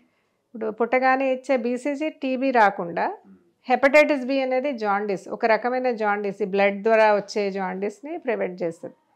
ఈ 6 వీక్స్ 10 వీక్స్కి ఇచ్చేవి పెంటావాక్ అంటే 5 రకాల జబ్బుల గురించి వస్తుంది. పెంటా అంటే 5. దానిలో డిఫ్తీరియా అంటే గొంతులో ఒక పొరలాగా వస్తుంది అనమాట, అది డిఫ్తీరియా అనేది సీరియస్ ఇల్నెస్. ఓకే. సెకండ్ పర్టూసిస్ అంటే కోరింత దగ్గు, అది టీ అంటే టెటనస్, ధనుర్వాతం. ఇవి కాకుండా హెచ్ఐబి అని, హిబ్ అంటే అది చాలా ఒకప్పుడు ఈ వ్యాక్సిన్ రాకముందు ఎక్కువ మంది హిబ్ న్యూమోనియాతో చనిపోయేవారు. ఓకే. సో ఈ వ్యాక్సిన్ ఇచ్చినాక హిబ్ న్యూమోనియాలు తగ్గిపోయినాయి. అలాగే పోలియో ఇంజెక్షన్ కూడా ఇస్తాం. రోటావైరస్ అంటే అది ఒక రకమైన డయేరియా, చంటి పిల్లల్లో, నెలల పిల్లల్లో వాటరీ డయేరియా వస్తుందన్నమాట. నీళ్ల విరేచనాలు ఒక రోజులోనే 10 సార్లు 20 సార్లు అయ్యి డీహైడ్రేషన్ వస్తుంది, డీహైడ్రేషన్తో అడ్మిట్ అవ్వాల్సి వస్తుంది. సో అది రాకుండా రోటావైరస్ వ్యాక్సిన్ ఇస్తాము. ఇంకా 9వ నెలలో న్యూమోకోకల్ ఆల్రెడీ చెప్పాను, న్యూమోకోకల్ అనేది న్యూమోనియా వ్యాక్సిన్. ఇంకా 9వ నెలలో ఇచ్చేది మీజిల్స్ రుబెల్లా. మీజిల్స్ అంటే తట్టు. ఓకే. ఈ తట్టు అనేది ఒక సివియర్ ఇన్ఫెక్షన్ పిల్లల్లో. అది ఎలా వస్తుందంటే జ్వరము, ర్యాష్ వస్తుంది. అమ్మవారు అంటారు కదా, తట్టు అమ్మవారు అంటారు. దీనివల్ల యాక్చువల్లీ ఇమ్యూన్ సిస్టమ్ దెబ్బతింటుంది మీజిల్స్ వస్తే. మీజిల్స్ వచ్చిన పిల్లల్లో న్యూమోనియాలు వచ్చి చచ్చిపోవడం జరుగుతుంది. సో ఈ మీజిల్స్ వ్యాక్సిన్ అనేది చాలా చాలా ఇంపార్టెంట్ వ్యాక్సిన్. సో అలాగే రుబెల్లా కూడా. రుబెల్లా వ్యాక్సిన్ అనేది మెయిన్గా ఏంటంటే ప్రెగ్నెన్సీలో మదర్కి రుబెల్లా వస్తే అప్పుడు కడుపులో ఉండే బేబీ ఎఫెక్ట్ అవుతుంది. బేబీకి కంజెంటల్ హార్ట్ డిసీజ్లు అలాంటివి వస్తాయి. రుబెల్లా అంటే దేనికి సంబంధించి? అది కూడా వైరల్ ఇన్ఫెక్షన్. దానిలో కూడా మైల్డ్గా ఫీవర్ వచ్చి ర్యాష్ లాగా వస్తుంది. యాక్చువల్గా మన లాంటి వాళ్ళకి వచ్చిన పిల్లలకు వచ్చిన దానివల్ల ఏమి ఇబ్బంది లేదు. కానీ ప్రెగ్నెంట్ విమెన్కి వస్తే కడుపులో బిడ్డకి అది ఇంకా హార్ట్ డిసీజ్ రావడం, పెరుగుదల ఆగిపోవడం, అలాంటి డెఫ్నెస్, అలాగే బ్లైండ్నెస్, కెటరాక్ట్స్ వస్తాయి. అది చాలా సివియర్ డిసీజ్. సో ఈ రుబెల్లా వ్యాక్సినేషన్ అందరికీ ఇవ్వడం వల్ల ఈ ప్రెగ్నెంట్ విమెన్లో రుబెల్లా రాకుండా కాపాడగలుగుతాం అన్నమాట. రుబెల్లా సర్క్యులేషన్ ఆగుతుంది. 9 నెలలు ఇస్తారు. 9 నెలలు ఇస్తాం. 9 నెలలు ఒకటి, మళ్ళీ 15 నెలల్లో బూస్టర్ కూడా ఉంటుంది. 18 monthsలో మళ్ళీ డీపీటీ బూస్టర్ వేస్తాం. బూస్టర్ అంటే ముందు ఇచ్చిన వ్యాక్సిన్కే బూస్టప్ చేయడం, ఇంకా లెవెల్, యాంటీబాడీ లెవెల్ పెంచడానికి. ఇంకా 5th year కూడా అదే బూస్టర్ డీపీటీ ఉంటుంది. కొన్ని 10th year కూడా టీటీ, టెటనస్ అంటే ధనుర్వాతము, డిఫ్తీరియా కూడా ఇవ్వాలి ఐడియల్గా, అది కూడా ఇంట్రడ్యూస్ అవుతుంది. కొన్ని ఏరియాస్లో మనం కనుక నల్గొండ, ఖమ్మం అలాంటివి జాపనీస్ ఎన్సెఫలైటిస్ ఎక్కువగా ఉంటాయి, అంటే బ్రెయిన్ ఫీవర్. సో అలాంటి ఏరియాస్లో జేఈ వ్యాక్సిన్ కూడా ఇవ్వడం జరుగుతుంది. సో ఇవి కాకుండా మనకి ప్రైవేట్ కి ఏంటంటే అమ్మవారికి కావచ్చు, ప్రైవేట్ లో చికెన్ పాక్స్ కి, టైఫాయిడ్ రాకుండా, అలాగే ఫ్లూ వ్యాక్సిన్, స్వైన్ ఫ్లూ రాకుండా. ఫ్లూ వ్యాక్సిన్ ఏంటంటే 1 year పనిచేస్తుంది, ప్రతి సంవత్సరం తీసుకోవాల్సి వస్తుంది. అది కొంచెం ఎకనామికల్గా బర్డెనే అనిపిస్తుంది ప్రతి సంవత్సరం. ఎన్ని సంవత్సరాలు తీసుకోవాలి మేడం అట్లా? 8 years వరకు కంపల్సరీ, 8 years వరకు. తర్వాత కూడా తీసుకోవచ్చు. సపోజ్ మేమున్న హాస్పిటల్స్ పనిచేస్తాం కాబట్టి పెద్దవాళ్ళు కూడా తీసుకోవచ్చు. అలాగే ఓల్డ్ ఏజ్ లో మళ్ళీ ఇవి ఇంపార్టెంట్. ఇప్పుడు పెద్దవాళ్ళకి 50 years దాటిన వాళ్ళకి మళ్ళీ pneumonia vaccine important, flu vaccine కూడా తీసుకోవాలి వాళ్ళు. ఎందుకంటే అడల్ట్స్ లో కూడా న్యూమోనియాతో ఎక్కువ చనిపోతుంటారు ఓల్డ్ ఏజ్ లో. అలాగే షుగర్ ఉన్న వాళ్ళు, ఏదన్నా కిడ్నీ ప్రాబ్లమ్స్ ఉన్న వాళ్ళు కూడా ఈ flu vaccine, pneumonia vaccine compulsory తీసుకోవాలి పెద్దవాళ్ళు కూడా. ఇంకోటి మేడం, ఈ చిన్నపిల్లలకి మనకి అమ్మవారు వస్తుంది. అమ్మవారు వచ్చినప్పుడు చాలామంది ఏంట్రా అంటే ఆ వేపాకుని దంచి అది ఉండలు చేసి మింగడం ఇట్లా చేస్తూ ఉంటారు. అమ్మవారిని ఏదో అట్లా ఇంకా నమ్మకంతో ఉన్నారు. అది ఎంతవరకు కరెక్టు? నిజంగా అమ్మవారు వచ్చినప్పుడు మనం తీసుకోవాల్సిన మెడికల్ ట్రీట్మెంట్ ఏది తీసుకుంటే తొందరగా తగ్గే అవకాశాలు ఉంటాయి పిల్లలకి? మనం గుర్తుపెట్టుకోవాల్సింది ఏంటంటే అమ్మవారు అంటే అది కూడా ఇన్ఫెక్షనే. అమ్మవారు అని మనకి ఎప్పటి నుంచో అలా పాతకాలం నుంచి అట్లా చెప్తున్నా, అది మీజిల్స్ అయినా చికెన్ పాక్స్ 2 అమ్మవారే అంటారు అందరూ. అవి కూడా వైరల్ ఇన్ఫెక్షనే. మేము అదే పేరెంట్స్కి చెప్తుంటాం. జ్వరం, దగ్గు ఏ వైరస్ వల్ల వస్తుందో అలాంటిదే ఇది కూడా వైరస్. దీనికి అమ్మవారు కర్స్ అట్లదేమి కాదు. ఇది వచ్చినా కూడా మెడికేషన్ తీసుకోవాలి. యూజువల్గా యాంటీబయాటిక్స్ అవి అవసరం ఉండవు, బట్ జ్వరానికి పారాసిటమాల్ వేసుకోవాలి. అలాగే చికెన్ పాక్స్ అనేది మరీ చిన్నపిల్లలకి వస్తే యాంటీవైరల్ మెడికేషన్ ఉంది. సో యాంటీవైరల్ మెడికేషన్స్ మామూలుగా ఇంగ్లీష్ మందులు కూడా వాడచ్చు, రెగ్యులర్గా స్నానం చేయొచ్చు, అన్నీ తినిపించవచ్చు. యూజువల్గా ఏంటంటే పథ్యాలు చేపిస్తారు, ఏం పెట్టరు. సో ఇలా వచ్చినా కూడా బలమైన ఆహారం ముందు ఎలా పెడుతున్నారో అన్నీ తినిపించాలి, ఎక్కువ లిక్విడ్స్ తాగిపించాలని చెప్తాం. సో దీనికి ఏమీ రెస్ట్రిక్షన్స్ లేవు.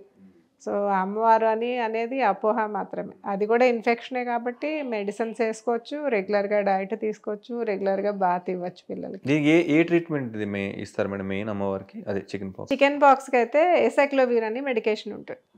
కాకపోతే ఇది అందరికీ అవసరం లేదు. బిలో 1 year పిల్లల్లో సివియర్గా వచ్చే అవకాశం ఉంది కాబట్టి బిలో 1 year పిల్లలకి ఇస్తాము, లేదా అబౌట్ 10 years. అడాలసెంట్స్లో ఎక్కువ వస్తుంది. ఇది మనం లైఫ్ టైంలో మనం ప్రతి ఒక్కరికి, నేను ఇప్పుడైతే గమనించింది ఏంటంటే లైఫ్ టైంలో ఒక్కసారే వస్తుంది ఎవరికైనా. అది చిన్నప్పుడు కానివ్వండి, లేదా మీరు అన్నట్టు 10 years తర్వాత కానీ. ఎందుకు మేడం అలా ఒక్కసారి మాత్రమే ఇది వస్తుంది? ఈ ఏదైనా ప్రత్యేకమైన కారణం ఏదైనా ఉందా? అంటే కొన్ని ఇన్ఫెక్షన్స్ ఏంటంటే ఒకసారి మన బాడీని ఎఫెక్ట్ చేస్తే మన ఇమ్యూన్ సిస్టమ్ ఫైట్ చేస్తుంది కదా ఆ ఇన్ఫెక్షన్కి, ఆ మెమరీ అనేది లైఫ్ లాంగ్ ఉండిపోతుంది. సో ఇంకొకసారి మనం ఆ వైరస్కి ఎక్స్పోజ్ అయినా కూడా మళ్ళీ రాకుండా ప్రివెంట్ చేస్తుంది. అలా చికెన్ పాక్స్ అనేది ఒకసారి వస్తే మళ్ళీ రాదు. ఎందుకంటే మన బాడీ ఇంకొకసారి మనం చికెన్ పాక్స్ ఉన్న వాళ్ళకి ఎక్స్పోజ్ అయినా కూడా మన బాడీలో దాన్ని ఫైట్ చేసే యాంటీబాడీస్ రెడీ ఉంటాయి. సో మనకి ఇన్ఫెక్షన్ రాకుండా ప్రివెంట్ చేస్తుంది. ఓకే. అలా కొన్ని ఇన్ఫెక్షన్కి ఇలా లైఫ్ లాంగ్ ఇమ్యూనిటీ ఉంటుంది. చికెన్ పాక్స్ దానిలో ఒకటి. Okay madam, okay. ఓవరాల్గా చిన్నపిల్లలకైతే చాలా చక్కటి సమాచారం అందించారు. ఇక మన హాస్పిటల్లో ఎటువంటి ఎక్విప్మెంట్స్ ఉన్నాయి, అది ఎంత కాస్ట్లీ, ఎటువంటి మీకు ట్రీట్మెంట్ పిల్లలకు ఉంటుంది? మనకి అయితే పిల్లలకి అలాగే మదర్స్కి సంబంధించిన వరకు అంత ఎక్విప్మెంటు ఉంది. స్పెషల్గా పిల్లల ఇంటెన్సివ్ కేర్ యూనిట్లో మాకు కాస్ట్లీ ఎక్విప్మెంట్ అంటే ventilators. So ventilators, each ventilator దగ్గర దగ్గర 20 లక్షల వరకు ఉంటుంది. సో వెంటిలేటర్స్ ఇప్పుడైతే కోవిడ్ పుణ్యమా అని మాకు ఒక 100 పైన వెంటిలేటర్స్ ఉన్నాయి. అలాగే హెచ్ఎఫ్ఎన్సీ మెషిన్, ఒక్కొక్క మెషిన్ 4 lakhs వరకు ఉంటుంది. అలాంటివి 200 హెచ్ఎఫ్ఎన్సీ మెషిన్స్ ఉన్నాయి.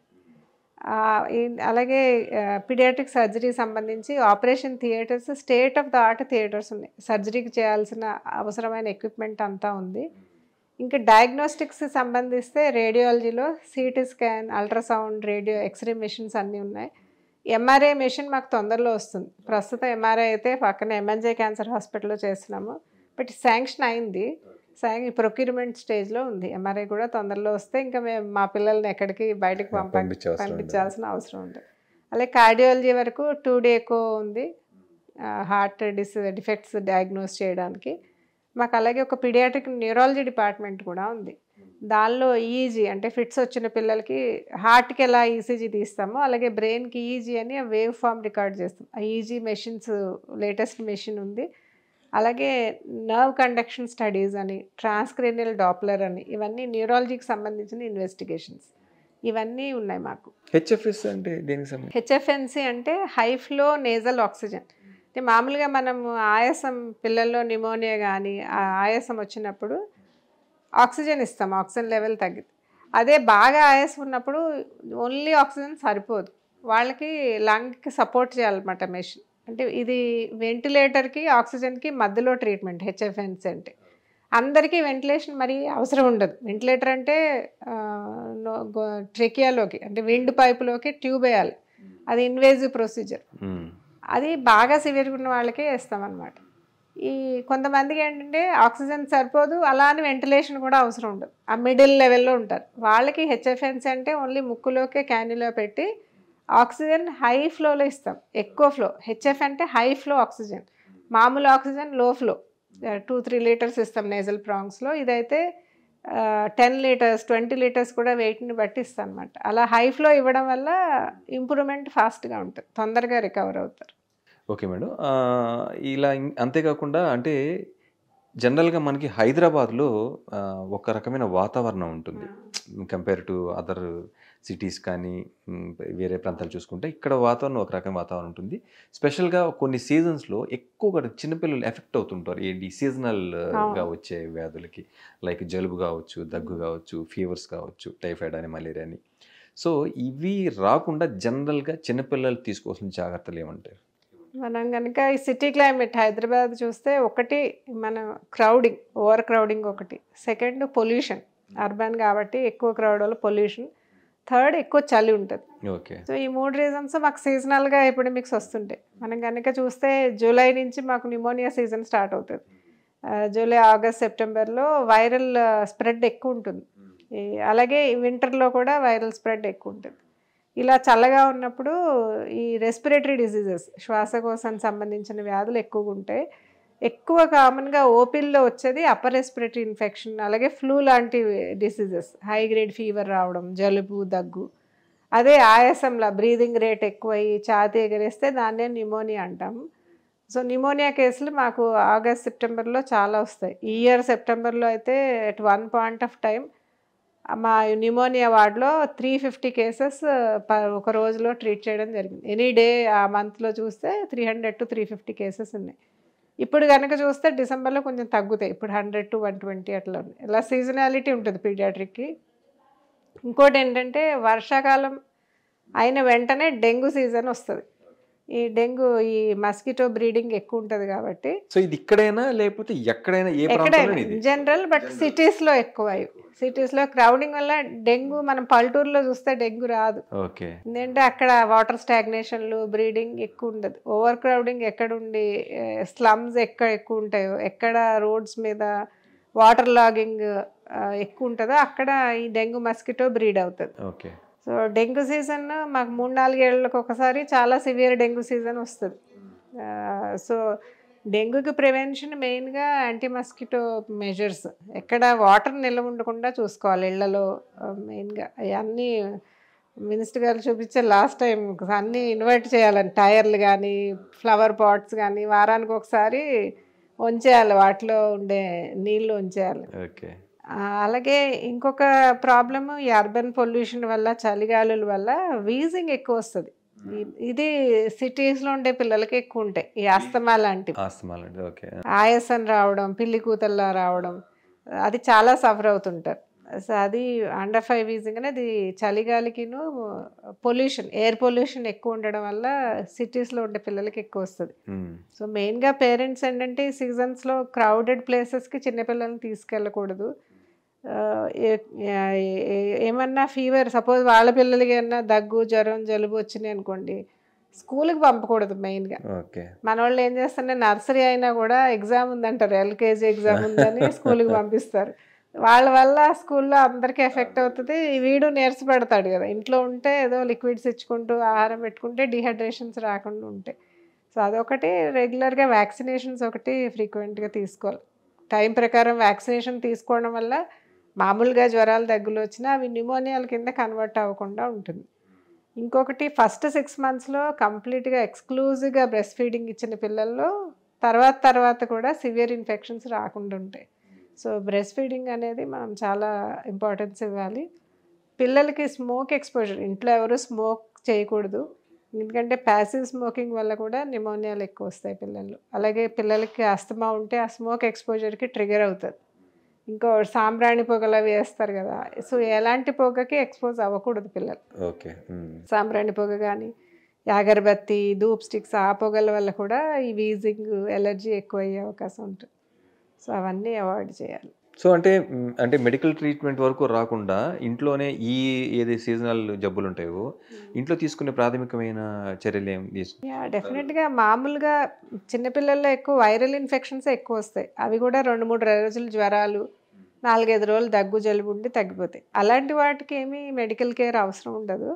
బేబీ యాక్టివ్గానే ఉంది, జస్ట్ జ్వరం వచ్చి పారాసిటమాల్ వేయగానే తగ్గి ఆడుకుంటుంది అంటే అవి ఇంట్లో పెట్టుకోవచ్చు. ఓకే. సో యూజువల్గా వాటికి యాంటీబయాటిక్స్ కూడా అవసరం ఉండదు. ఎప్పుడు జ్వరం వస్తే అప్పుడు పారాసిటమాల్ వేయడం, రెగ్యులర్గా ఆహారం పెట్టడం, నీళ్ళు ఎక్కువగా తాగించాలి. ఎందుకంటే ఏ ఇన్ఫెక్షన్ వచ్చినా, ఫీవర్ వచ్చినా డీహైడ్రేషన్ వచ్చే అవకాశం ఉంటుంది.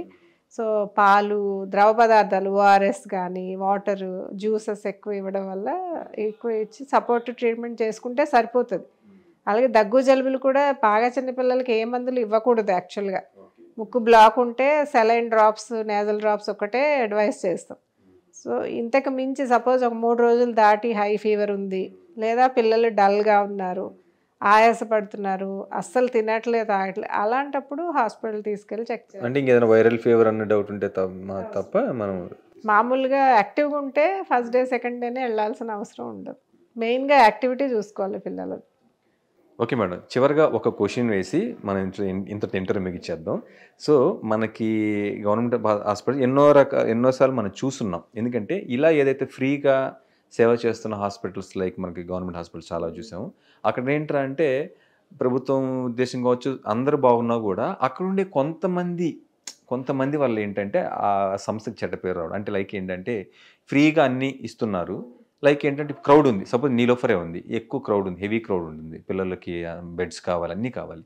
సో బెడ్కి ఇంత డబ్బులు తీసుకోవడం, లేదా పలానా స్కానింగ్ చేస్తే ఇంత ఇవ్వాలని, లేదా ఓపీకి ఎంత, లేదా డెలివరీ అయ్యాక ఇంత అని లైక్ తీసుకుంటూ ఉంటారు, చూస్తున్నాం మనం.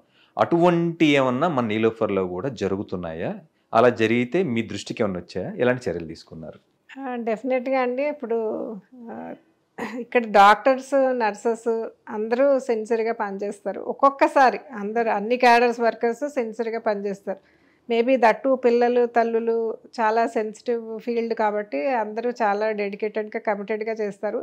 ఎప్పుడో ఒక్కసారి కొంచెం ఈ సెక్యూరిటీ దగ్గర కానీ, శానిటేషన్ దగ్గర కానీ అయిన ఇన్సిడెంట్లు అయితే మా దృష్టికి వచ్చినాయి. వాళ్ళని వెంటనే ఉద్యోగంలోంచి రిమూవ్ చేయడం జరిగింది. ఓకే. మేము అక్కడ డిస్ప్లే చేయడం కూడా జరిగింది. ఎక్కడికక్కడ బోర్డులు ఉన్నాయి, లేబర్ రూమ్స్ దగ్గర, థియేటర్స్ దగ్గర.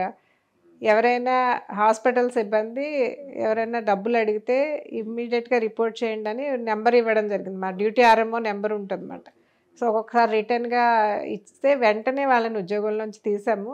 సో ఆ భయం వల్ల మేము మళ్ళీ వాళ్ళని ఎట్టి పరిస్థితుల్లోనే ఉద్యోగంలో తీసుకోవడం జరగదు, వెంటనే రిమూవ్ చేయడం జరిగింది. సో ఆ భయానికి ఆ ప్రాబ్లం అయితే నీలోఫర్లో ఇప్పుడు లేదు, అదైతే ఖచ్చితంగా చెప్పగలుగుతా. Thank you so much madam. నిజంగా నీలోఫర్ హాస్పిటల్ గురించి కావచ్చు, ఆ చరిత్ర గురించి కావచ్చు, అండ్ అలాగే చిన్నపిల్లలకు సంబంధించి, తల్లులకు సంబంధించి చాలా వాల్యుబుల్ ఇన్ఫర్మేషన్ అయితే మీరు ఇవ్వడం జరిగింది. నిజంగా ఈ ఎపిసోడ్ ఎవరు చూసినా కూడా వాళ్ళకి ఎంతో కొంత అయితే వాళ్ళకైతే ఉపయోగపడే సమాచారం మీరు అందించింది. చాలా థ్యాంక్స్ అండి, మీ విలువైన సమయాన్ని మాకు కేటాయించండి. Thank you so much.